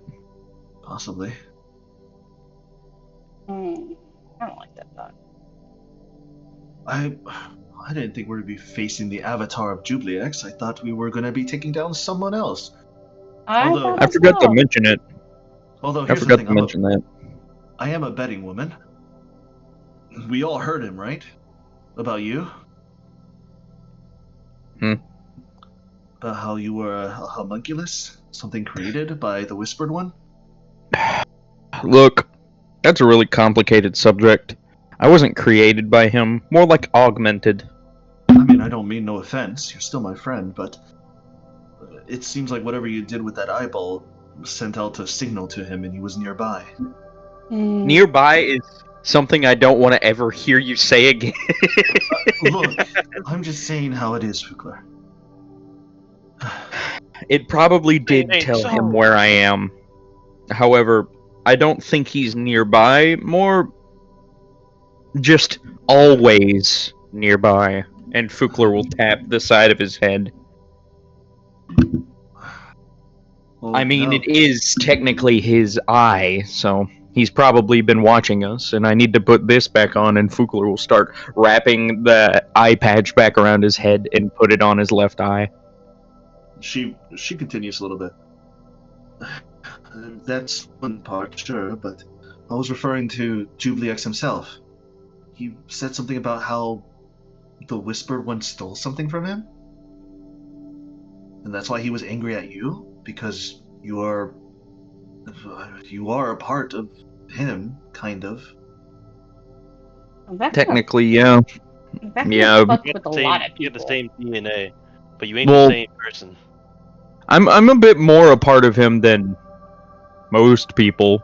I'm technically a phylactery, if that makes sense. Maybe. I know liches do crazy things to keep in line, but the thing is with Vecna, even in Faerun, he was highly unknown. He's made several phylacteries. After that, he was put into a weakened state for a while. And that's when I'm pretty sure he fell out of being the former god of death. Not that he ever deserved the position, ever at all, but he weakened himself basically, making a bunch of phylacteries, me included, this eye also included, and the hand we're going to get soon. The sword I'm inquiring about will hopefully solve a couple of those problems. Mm-hmm. And with if not defeating all of those problems, this Demon Lord Lieutenant, well, I think it was more than a lieutenant, Captain. I feel like we should up our ante for our reward. I agree. 100%. You think they got gold? No, I don't think they do. gold. You know, Bayhorn, the abandoned city probably does. The abandoned city probably has a lot of gold. I'm so happy I have a bag of holding. You know, the floating city nobody's ever tried to get to because it's like maybe radioactive or like dangerous to go near. Probably has a lot of stuff on it. Yeah. I want loot. I do too. I feel like we are deserving of loot. I do too. I wish to negotiate for better things than just a Well, Kaiasai leans in towards Tiana. Ironically, it'd be really funny to see his reaction to Quadradome. Everything's gilded. Really? Did I hear that? He would try to steal a door. I didn't hear that. Also, Bayhorn, as you are like approaching everyone and talking as Finnegan is like shuffling behind you, you feel a smack on the back of your head. Well, just like, you know, like in those videos where like the guy's like girlfriend or wife like smacks him and they're like, ha, like they flinch forward in like a hunchback. You see Finnegan kind of like holding his staff like after he just smacked you. When the hell did you learn how to do that? I know it wasn't recent. No, it was pretty recent. 13 years to get to where I'm at. No, it's pretty recent. I'm gonna be real with you, man. Show him your book. I'll pull out my white mage's tome and show it to him. Where the hell's? How'd you do it? Is Finnegan hurt? A little bit. All right, I'm gonna like touch him on the shoulder and cast Cure Wounds on him All right. How much do you heal him? for 9. 9. He'll get like a little like static shock, and he'll Yep. heal. You see a few like his cut marks and some of his bruises start to heal a little bit. Not fully because scars take time, but you see that he's healed up a bit. He looks at you. He's like, "How did you get so proficient so fast? You were a rogue not just 24 hours ago." Yeah, about that. You want to explain it? Was it those soul things, those It crystals was him. that the And queen gave us? Greyhorn points at Fugler. You what? No. I don't blame him. He's been through a lot today. I'm blaming you right now. No, it was Finnegan. quite literally him that let me do it. It is the crystals that Queen Aqua gave Fugler. Huh. I figured after my talk with Mihor, when I legitimately died and ceased to exist, that it was time to change tactics for a little bit. So, from a thief and a murderer, you went to scholar instead of preacher. I don't know about murderer. Well, I mean, you've done some assassinations in your time, right? Ask me when I've assembled all of the parts of me. But You hear Zorzark in the back of your head just chuckle. Bayhorn's gonna like mutter, "Shut up." He's right, Like- you know. Is he gonna give me flashbacks to like people I've killed now? You do see a few faces being... Not faces, at the very least their necks being slashed open. Ugh. It's pretty Anyway, gruesome. Bayhorn will kind of like he'll flash. One of them has a crystal Columbia at- necktie. Nice. He'll flash the soul stone at Finnegan long enough for just him to see it, and then put it back in his Huh. hiding spot. Well, I mean, now I gotta try one later. But now that the fighting's done, It helped, didn't it? it did, yeah. Definitely Captain. a second win for everybody. I vote that we stay here until at least a little bit of the water overtakes some of the swampland, and we can take a rest, shall we? Yeah, I actually, while we're here, we're trying to figure out how old this place is. All right. Bold. I will say. And Kaisai will spend her time trying to like figure out how old this area is. Okay. Is there anything else you'd like to do, Bayhorn or Fugler, while you're still here? Talk to anybody, do anything? Man, I want to take a reading break. Okay, you get an hour. It's a short rest. I get an If that's hour. what you want to do. Short rest? Oh Actually, my god. I would also like to try and summon back my lightning sprite as practice. Okay, so I will say 30 minutes practice lightning sprite, 30 minutes reading. Okay. Okay. So Fugler, what are you gonna do? Use hit die. You're gonna heal. You're gonna take a quick break. Okay. A Um, little Oh wait, snooze. yes, Fugler. But yeah, no, use hit die and maybe if I had a book, I would be reading it, but I don't think I have a book. Actually, No. I do have a book. I gave you that cookbook. No, not the cookbook. I have a really old book that we have from way earlier in the campaign. Where is it? Also, I gotta say that phase puff ghost is trash. It just tastes like watered down ice cream. Damn. Ew, that's disgusting. I'm sticking to my original Sour Patch Kids from now on.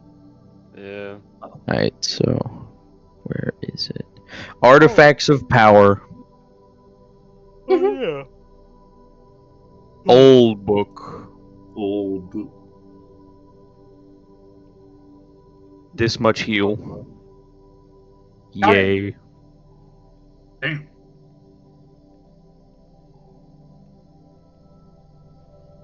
Damn. And then, yeah, no, I'm gonna read Artifacts of Power. I'm gonna open it up and, like, take a look at a random chapter.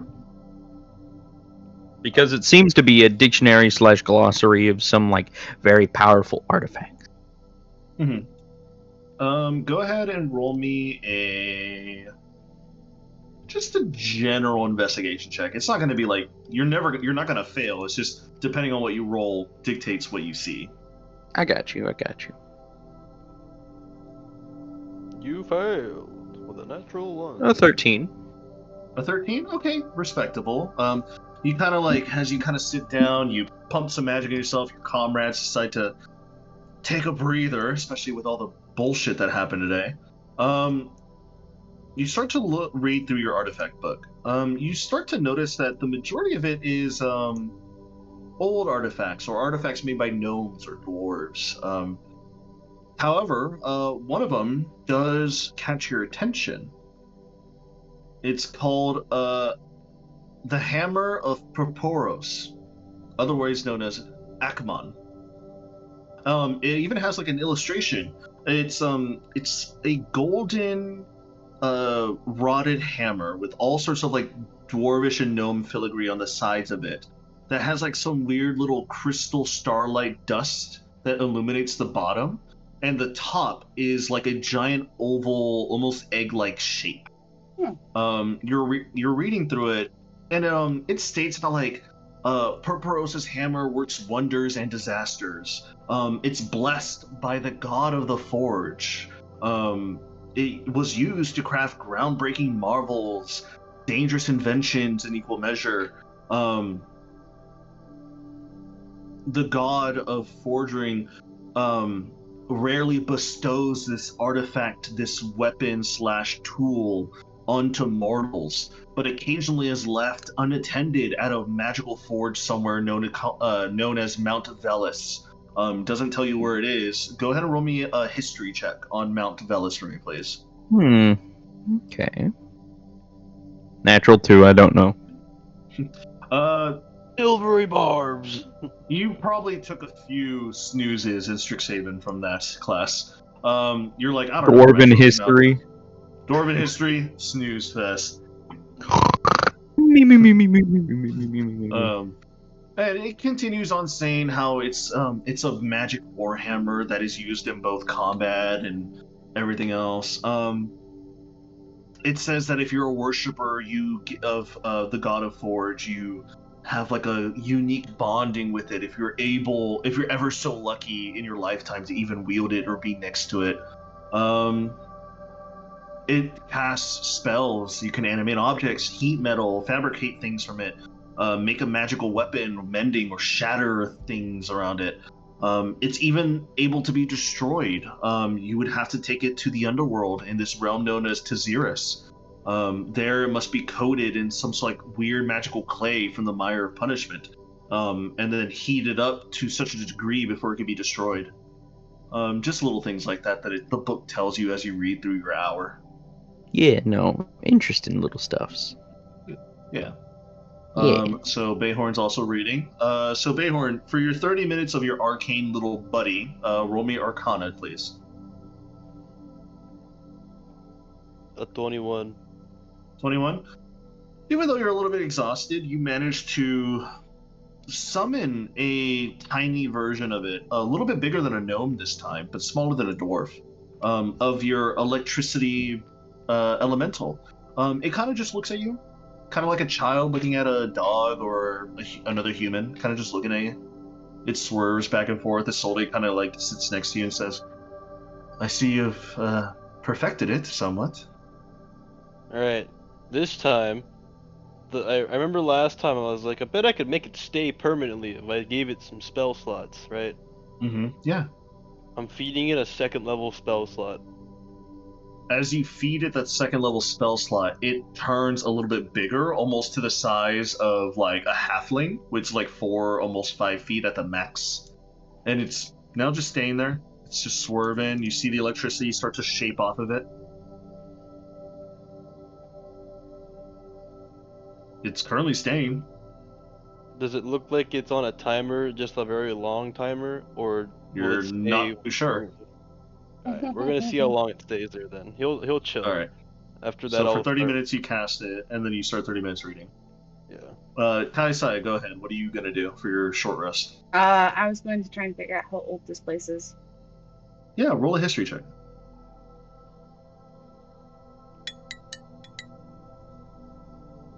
20. 20. Even with the 20, it's a little bit difficult to discern how old this place is. But with your keen eye, and now you have a little bit of downtime to look around, the oxidizing of the rocks, the statues looking older and weird, cracked. You wish it was in a cleaner state, because if it was in a cleaner state, you'd probably have a little bit more an idea of how old it is.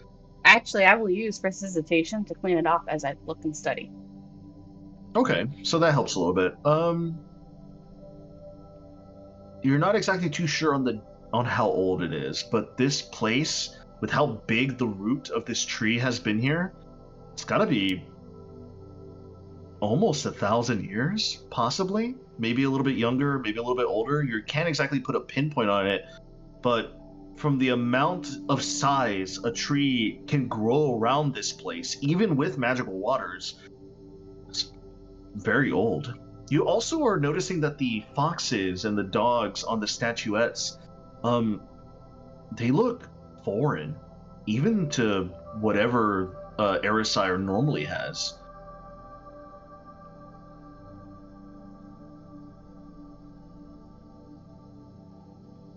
Can I try and pinpoint their origin? I would say your history check doesn't make it. Like, you can't really pinpoint the origin. You've never seen this type of architecture or this statue type making ever, but it's also because you're not a sculptor. You never really looked into it. Even Chakna's looking at it, he's like, I don't know who would have made these. These are wonderful creations, but I don't know the type of artistry to sculpt these things. It could have been some druidic circle that lived here many, many years before us, or it could be older than that. We're not exactly too sure. Finnegan, you're a native of this planet. Any thoughts? I mean, I'm a native, but... Elf. What? He's a human. I'm a human. Yeah, I know. He's looking at the foxes and everything. He's like, I've never, in all my history books, have seen any of these designs. I don't know the symbolism of a giant rock that has this type of symbolism, or the crescent moon. We recently got a new moon goddess with Selenin. Lamau. So. Do I know? Roll history. Guidance. History. Can't believe Finnegan smacked me with his staff. History. Smack. I didn't think he'd do that to me. I thought Isolde did it. Nope. Rolled. There we go. 16. Guidance. 16? Shit, Guidance. Roll a d4. D4. 117. Damn. 17? I have no idea. Even with your knowledge from Strixhaven and some of the many histories that you've learned through your few years there, nothing really resembles anything to the architecture and design of this place. Forgotten society, maybe? I mean, this place has been here for a long time, it looks like. If stones are starting deteriorating, and it looks like statues are starting to deteriorate as well. Chakna nods his head a little bit. He's like, it could have been a druidic circle from hundreds upon thousands of years ago that was left buried and forgotten.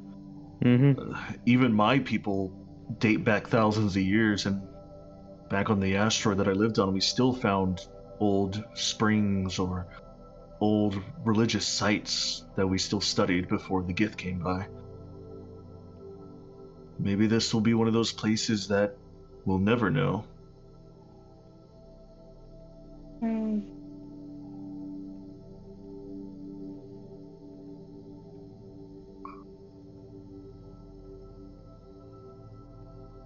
Lost to time. Is there anything else you Is there anything else you wish to do, Kai-Sai, before the short rest is over?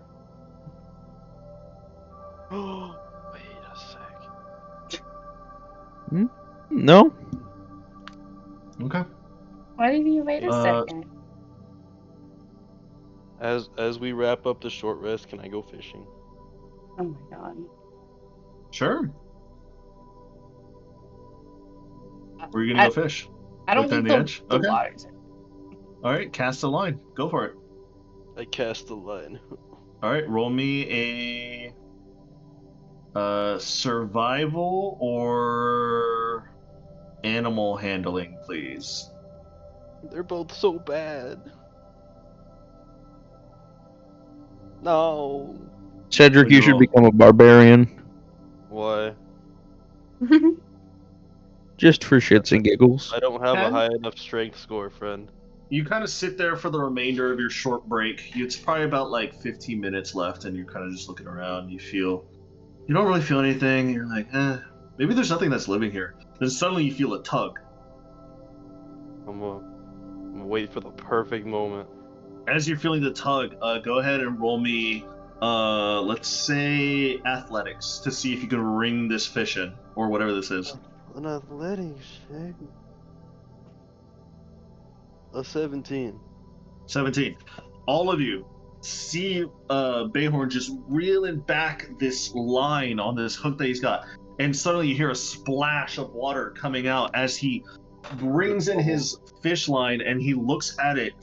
You see a fish that is like still on your hook, and it's like shivering, and it's like trying to fight its way off of the hook, but it's like covered in like goop and slime, and you see like bits of it have been like mutated and like it's like been toxic and radiated. Ew. Disgusting. Can I tell what it was supposed to be? Roll me a nature check.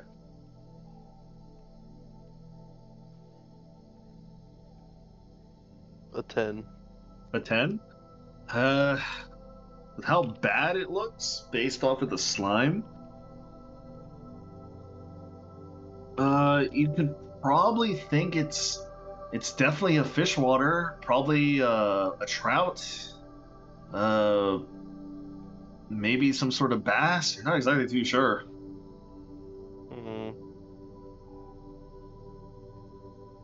This fish looks weird. Isolde kind of like raises her hand over at you. She's like, I swear if you eat it, I'm never giving you a kiss again. Damn. I'm putting it back in the water. Throw it back. I'm putting it back in the water.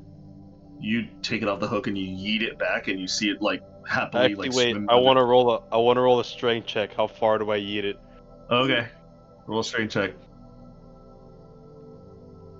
I'm gonna silvery barbs myself. Okay, go for it. Don't forget your advantage. I hope you guys are marking off your spells. I am. I am. A 21. Okay, 21. Immediately, as you're about to throw it, you accidentally slip before you're like, oh shit, oh shit. You catch it on the rebound, and you just... And you throw it about like 30 feet in front of you before it crashes, but the impact kills it, and it just starts to float up to the surface. What? Actually, it was already like heavily like mutated. I don't think it was going for very much. And then Bayhorn, as you're looking at it, you're like, oh, it's dead. Suddenly, You should- you see something swimming underneath of it, and it grabs it and just goes underwater. Did I see what it was? You're not too sure what it was. Bayhorn, why don't you try fishing in the portal? That's what slapped me on the way out. Can I roll a perception check to see what it was? Sure, roll a quick perception. I didn't see it. The wizard You did not see it. details me. I'm gonna go fishing in the portal as suggested. This will be your last thing before the short break is over. While he's doing that, I'm gonna go look at the flowers and study the flowers. Oh, you gotta look at the pretty flowers. And maybe they might give me information. You never know what the foliage around you says. No, you just wanna look at the pretty flowers. First, let's do the fishing first. So go ahead and fish. I fish. What roll? The roll is either going to be animal handling or it's survival.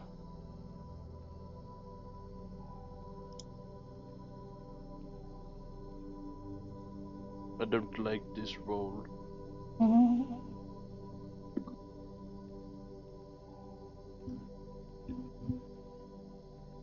This roll is not in my favor. I'm gonna re-roll it with a second level serving barbs.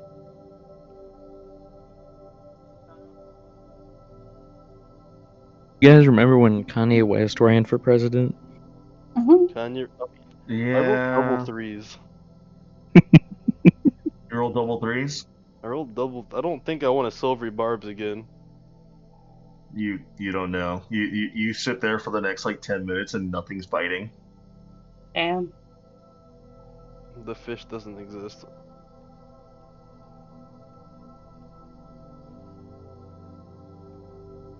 I'm done fishing. I'm packing up the gear. Packing up the gear.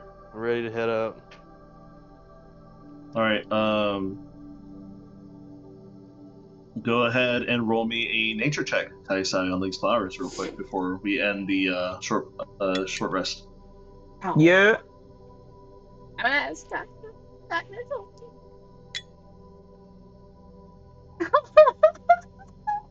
I know nothing. So how'd that foliage work out for you? Nothing. I'm done. I walk away. It looks like you're just looking at the flowers, huh? I don't know. The pretty flowers. I've seen better. You've seen better as wild. Chakna looks over at you and he's like, well, these are confusing. I've never seen flowers such as these.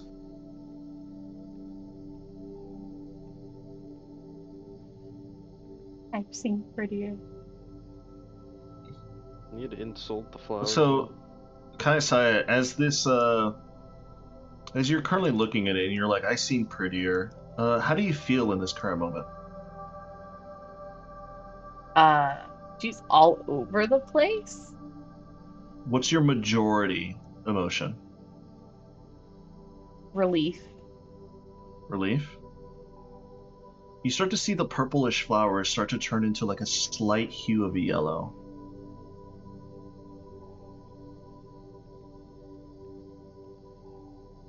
Huh. Even Chakna looks a little bit confused. He's like, that's odd. Why did they turn yellow? I don't know. Are they Arcana? I don't know. Should 27. probably ask that. Huh? 27 for Arcana. You sense power, but it's not ether. It's not the weave. It's a different type of feeling that is like around the flower. Huh.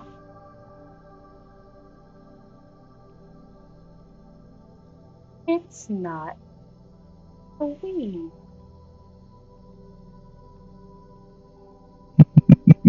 Witchcraft. Why are you laughing? Funny. Why That are was you also laughing? a very ominous laugh. That was a very ominous laugh you were That's doing. a very ominous laugh. Why are you laughing? Because the captain's confused and she can't figure it out, and I'm like, Stop. Actually, As you you're guys right, are all you're right. coming together. Well, you want to As take your a guess short- at these flowers? Do you want to take a look? yes, Healing flowers. they might just be fucking flowers. It turned Alright, from roll for- purple to roll for yellow. nature.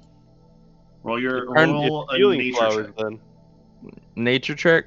Yes. Bada bing, bada boom. 12. You have no idea. Yeah. It's a common ass flower. It Some went flowers from have purple to defense yellow. mechanisms. Some Chop. you know some It's- plants eat bugs that aren't Sigtomi plants, dude. Crazy, dude. Oh my god, dude.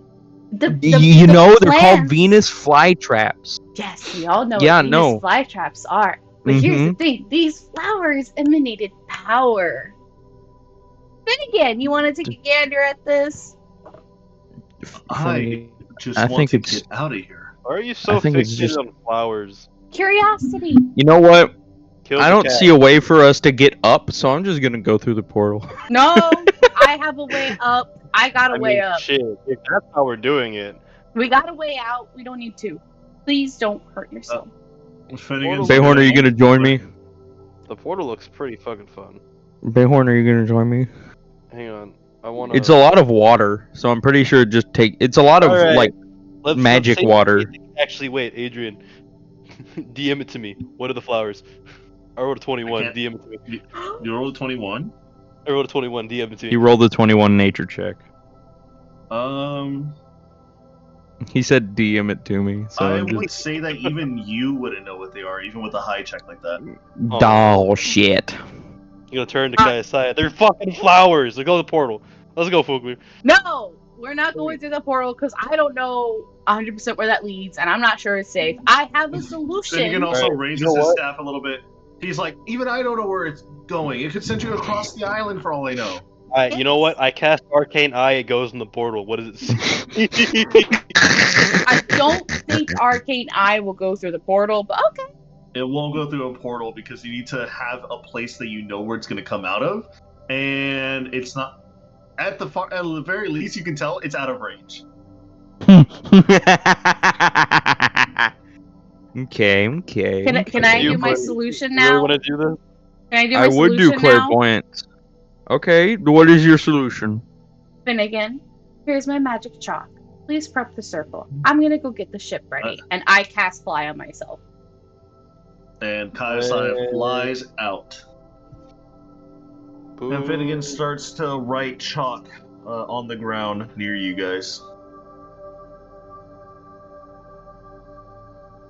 Everyone's gonna go look. Be like, can we play Chocno looks at Chocno looks at the both of you and he's like, I respect your rebellious side, but should probably get out of here first and not try to jump through any more weird portals. I agree. Says the one who wanted to jump in the portal. I do want to jump in the portal still. The last time you poked your head through a portal, we had to fight something big. Yeah, but this one's different. The fish slapped me, so I think it leads to the lake somewhere here. That's true. Anyways, Bayhorn, fish for something while we wait. Oh, do I get more fishing time? You do, as Kaiosai is setting up the ship. Alright, and I'm gonna go. Finnegan's writing the circle up. Alright, roll a nature or a survival check. Alrighty. A 22. 22. Alright, a 22. With a 22, you do feel a few tugs. At the very first few tugs, you're starting to hold your breath because these are just the pecks. These are the curiosities of some of these fish in this part of this portal / river that are like just interested in your hook. Before suddenly you feel like a huge pull coming from your hook. You actually stumble a little bit holding your rod, and you are now like pushing it back. Roll me a strength check, please. Or can I get help? Athletics. Can I get help because Fugler's right next to me? If you want to ask him for help, and if you'll give it. What help do you want again? Fugler, there's a big fish. Fugler will then grab the rod and aid him. Okay, so you can either roll at advantage or both of you roll separately. Which one do you want, Cedric? It's a strength athletics check. Athletics. I have a +9 to athletics. We roll separately. Natural 20. Alright, bet. Natural 20. Yeah, no. You yanked the rod from me. Natural 20. Yeah.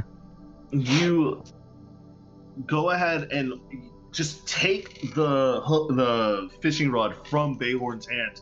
As you rear back, you start to flex with all your might, with all the strength that you have left over, and you pull out At first, you see a giant silhouette, and you're thinking, that's a big fish, when suddenly, the fish has legs and a tail. Huh. Pulled out an alligator. Oh! Oh no! Lizard! When suddenly, as you pull it out, it kind of like flops back behind you. It lands on its back, and it's like trying to like get up. You see it start to squirm. Lizard.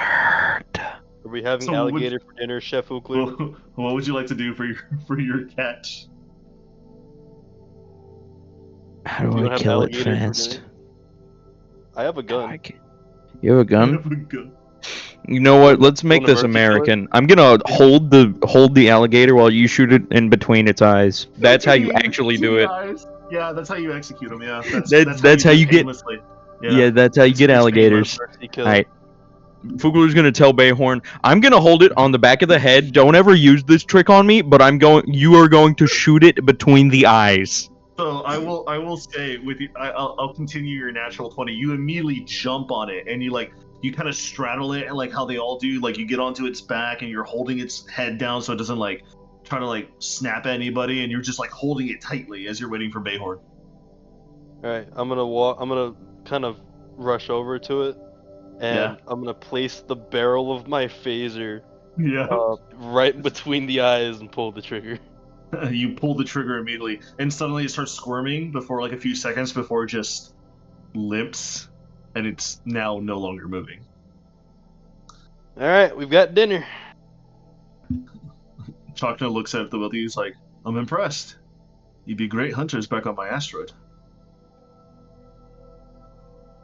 Maybe. Good hunters, not so good at skinning. I've never actually cleaned an alligator before. You want to help, Chakna? Well, you're in luck because I have. Even though I don't eat the meat, I know how to clean it. Wow. Pay respects to it. So, This how is about good. I help you with dinner tonight? This would be awesome. Wonderful. Thanks for the help, Ookler. We're gonna eat alligator chicken nuggets, everybody. As you guys are getting the alligator ready for transport, by transport I mean you wrap it up in cloth and one of you guys just carry it. Finnegan taps on his comm badge and he tells you, Kaisai, as at this point you've already finished uncorking and getting the ship set up. Finnegan just goes, "All right, teleporter's done. We're ready." Ship's ready. Nobody tell Come the on captain we've caught an alligator. He covers his comm badge so Kaisai doesn't hear. He's like, "A surprise! Don't say it out loud." Yeah, Okay. We're coming right now. And then he taps his comm badge. Kaisai, roll an insight check. We need to make it look as live as possible, guys. Throw it at Kaisai. I have no fucking clue. Finnegan just raises his hand. He's like, "Does Revivify work?" No! Yeah, it should. Probably. Yeah, it's been dead for only a couple minutes, so yes. Let's not It only revive works the for 1 alligator. minute. You have 1 minute for Let's not Revivify. revive the alligator so that we have to kill it again. Let's just No, that's let it be. torture. That is Yeah, cruel. no, that's cruel. That's cruelty. Chocno would probably have a huge problem with that. I'm gonna be real. I also would not rather do that, even if it is for a prank. As your crew starts to get around the teleportation circle, as you bring this new fresh kill, your dinner, Yummy. you all look around at the battlefield around you, the bloodshed, the stress, the unsurmountable power that has came through from Fukler's disintegration magic. As all of you step into the magical circle, Finnegan just goes, "All right, let's do it."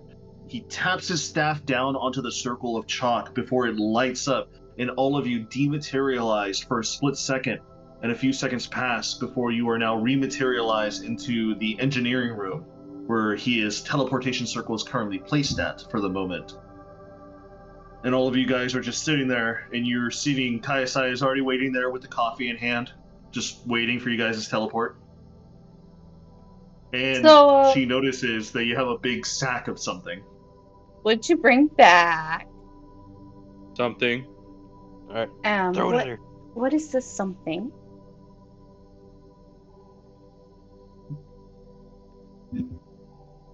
What'd you say? I didn't hear her. She cut out. What is this something? Food. Where the fuck did you get food? Chakna shrugs a little bit. You see him stretch his arms, and he like starts popping some of his like back like bones in his knuckles. Don't worry about it. Fugler, let's go make some dinner. Alrighty. I'm gonna send message to Fugler. Throw it at her quick. And just before he leaves out of range, Kaisaya, Chakna telepathically tells you, they fished out an alligator from the portal. It's dead now. Alligator, she says out loud. Yeah. What's to you?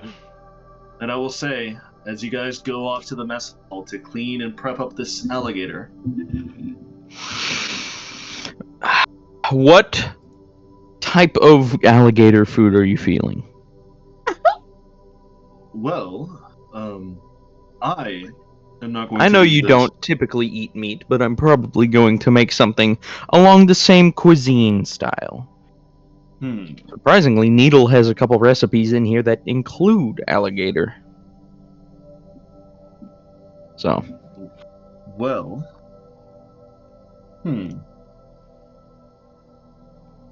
It's labeled under something called Cajun. Cajun. Cajun. Yes. I remember Cajun. he made a lot of spice-related foods with that type of typing.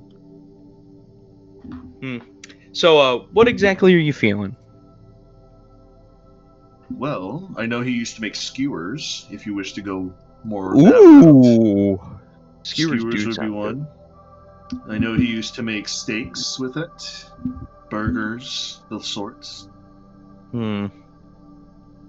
Well, for starters, after we clean it, Fugler is going to take a fillet of alligator meat, notably the side and belly portion, and he's going to chop it up into little bitty pieces, bread them, cover them in egg and milk, and then fry them.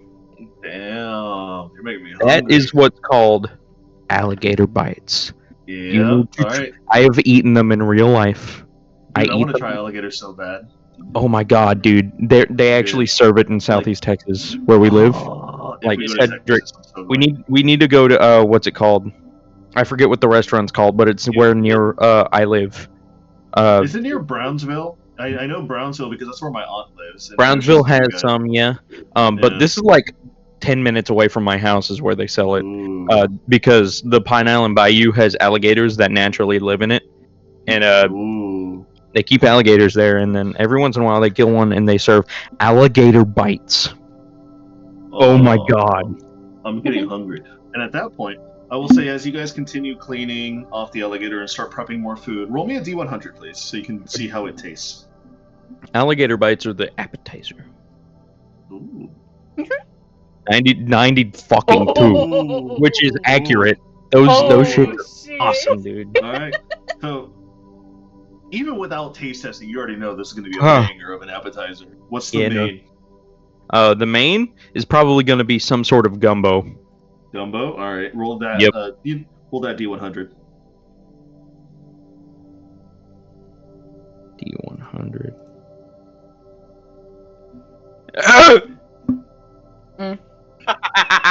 It's all right with your natural plus 40 for your cooking expertise. It's a 48. So it's definitely one of those meals where the appetizer was way better than the entree. Yeah. I'll have to remember to cook alligator bites later. Dude, it's actually super lean. Like, it's super duper tender. Like alligator bites? Yeah, it's super tender. It's because they don't move around much. And they're like super fat whenever you like kill them and eat them. It's because they're constantly swimming, and so it stretches them out in the right way. And like they don't often get in the really, really big fights, and whenever they do, it's for them to eat. So like they're naturally very tender, very juicy, and it's a unique taste. Definitely. You should try it. It's really good. I really want to try it. All right. As dinner is being made, and I need to make Kayasai and Chakna something. That's it's gonna be a little bit tougher. Hold on.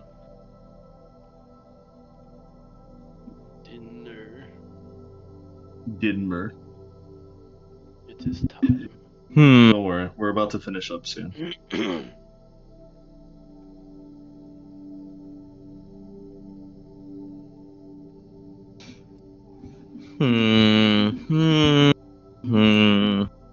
You're vegetarians, not vegans, right? Mm-hmm. Okay. So, that being the case, Fugler is going to press... I don't even know if you guys have this equipment. This is very specialized equipment. He's going to get a big pot, and he's going to get what looks to be a similar sized pot, with preferably holes in it. And he's going to pour a bunch of vegetables in there and a bunch of seasonings. And he's going to crawfish boil some vegetables up for y'all. Oh, nice. That shit hopefully go hard. Fingers crossed. Okay, it's Okay, a 69 so funny number. Nice. Haha. So, God, I need to get a life. we all do. Oh my god. Alright. I'm glad I rolled high on the alligator bites. Those are some of my favorites, I'm gonna be honest. Alright. It's really I good. will say, as you cook up a fine meal for your comrades with Chakna's assistance, you make a fine spread. Everybody settles down after their hard-fought victory today and sits down to have a meal of this fresh alligator that you and Bayorn managed to somehow string up out of the portal. Must have been one of the oddest fishing holes ever used in existence, but that's just how it is. Everybody settles down, they eat, relax. But the day is not yet over. Because now you have to make your way over to the Heartwood and confront Tiktomi's fragment again, letting her know that the job is finished and you bit off a little bit more than you can normally chew, but surprisingly survived.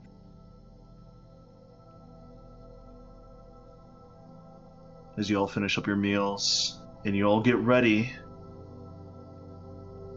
Tiana is sitting there waiting at the crystalline pilot's tablet. Is there anything else you guys wish to do before takeoff? I'm good. Bayhorn?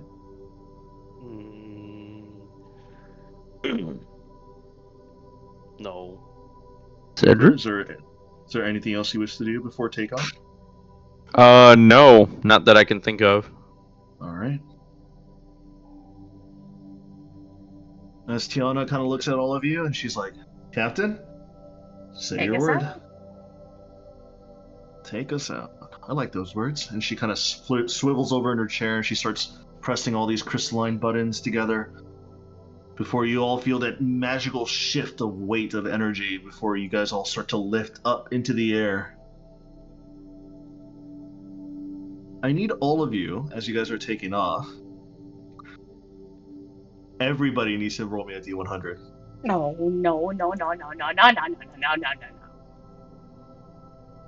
D100? Yes, D100. I don't see anything. Ooh, light. Daphne too? Everybody, because everybody ate. Oh, okay. Oh. I'm disappointed in my food. I think I could have done better. Alright, so I'm also going to have to roll for Isolde, and I'm going to have to roll for Finnegan and Tiana, because everybody got something. Oh. Funny alligator? What's the fucking panicking over here? Was it a magical alligator? I mean, y'all did fish it out from one of the magical. Oh no! We ate that! Fuck! Wait, we didn't eat that. Wait, Top Down and I didn't eat the alligator. But he used vegetables from nearby, I'm assuming. No, yes. We have vegetables on the ship. Yep. Nope, you use vegetables from outside. You can't escape. Fuck! You Nope, can't you're in this. escape You're this. in it. You're in it. Fuck! Don't worry, it's something bad. It's something bad. Something bad. All right. So the first roll came from Bayhorn. So with the 25. Do. Order of 100. Do.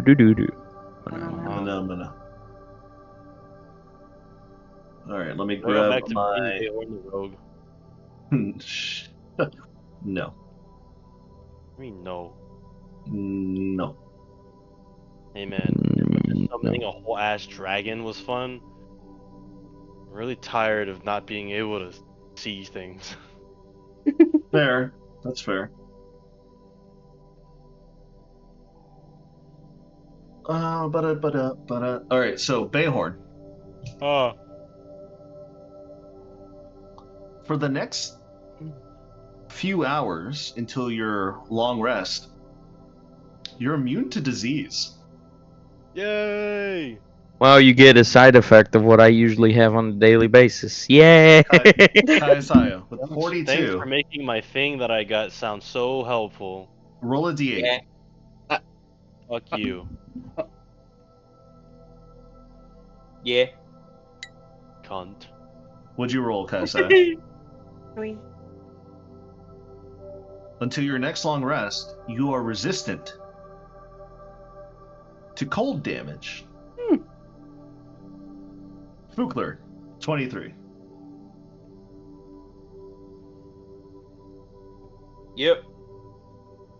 Suddenly, Fukler, with the alligator that you ate, you feel a lot more, how do I say it, skilled.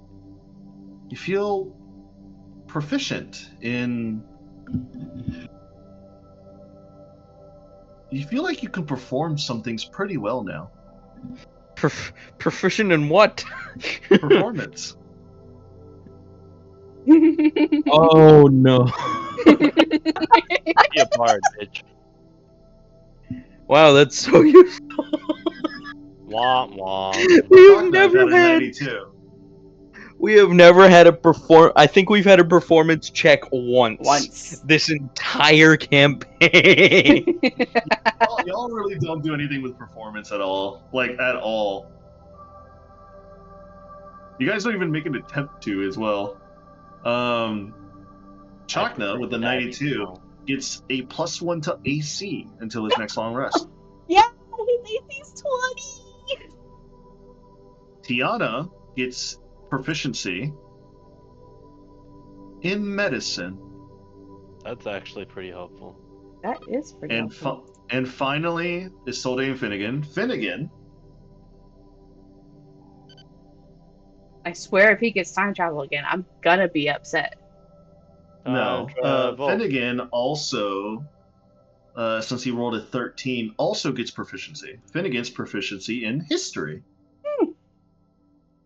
And finally, the last one is Solde, with a 17, also gets proficiency. Damn, a lot of proficiencies today. Which is funny because she's half proficient in a lot of things, so it just turns into full proficiency. Let's do religion. And as all of you guys feel somewhat enlightened, straightened by this weird alligator that you ate and these weird vegetables, you guys fly off into the sunset, making your way back to the Heartwood to tell the Fragmented Zatomi about your news of your victory. And from there, we're going to call it for today. So, thank you all for playing. It was very fun.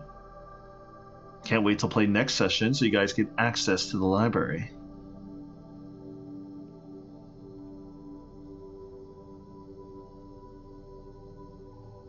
I'm stealing so much stuff.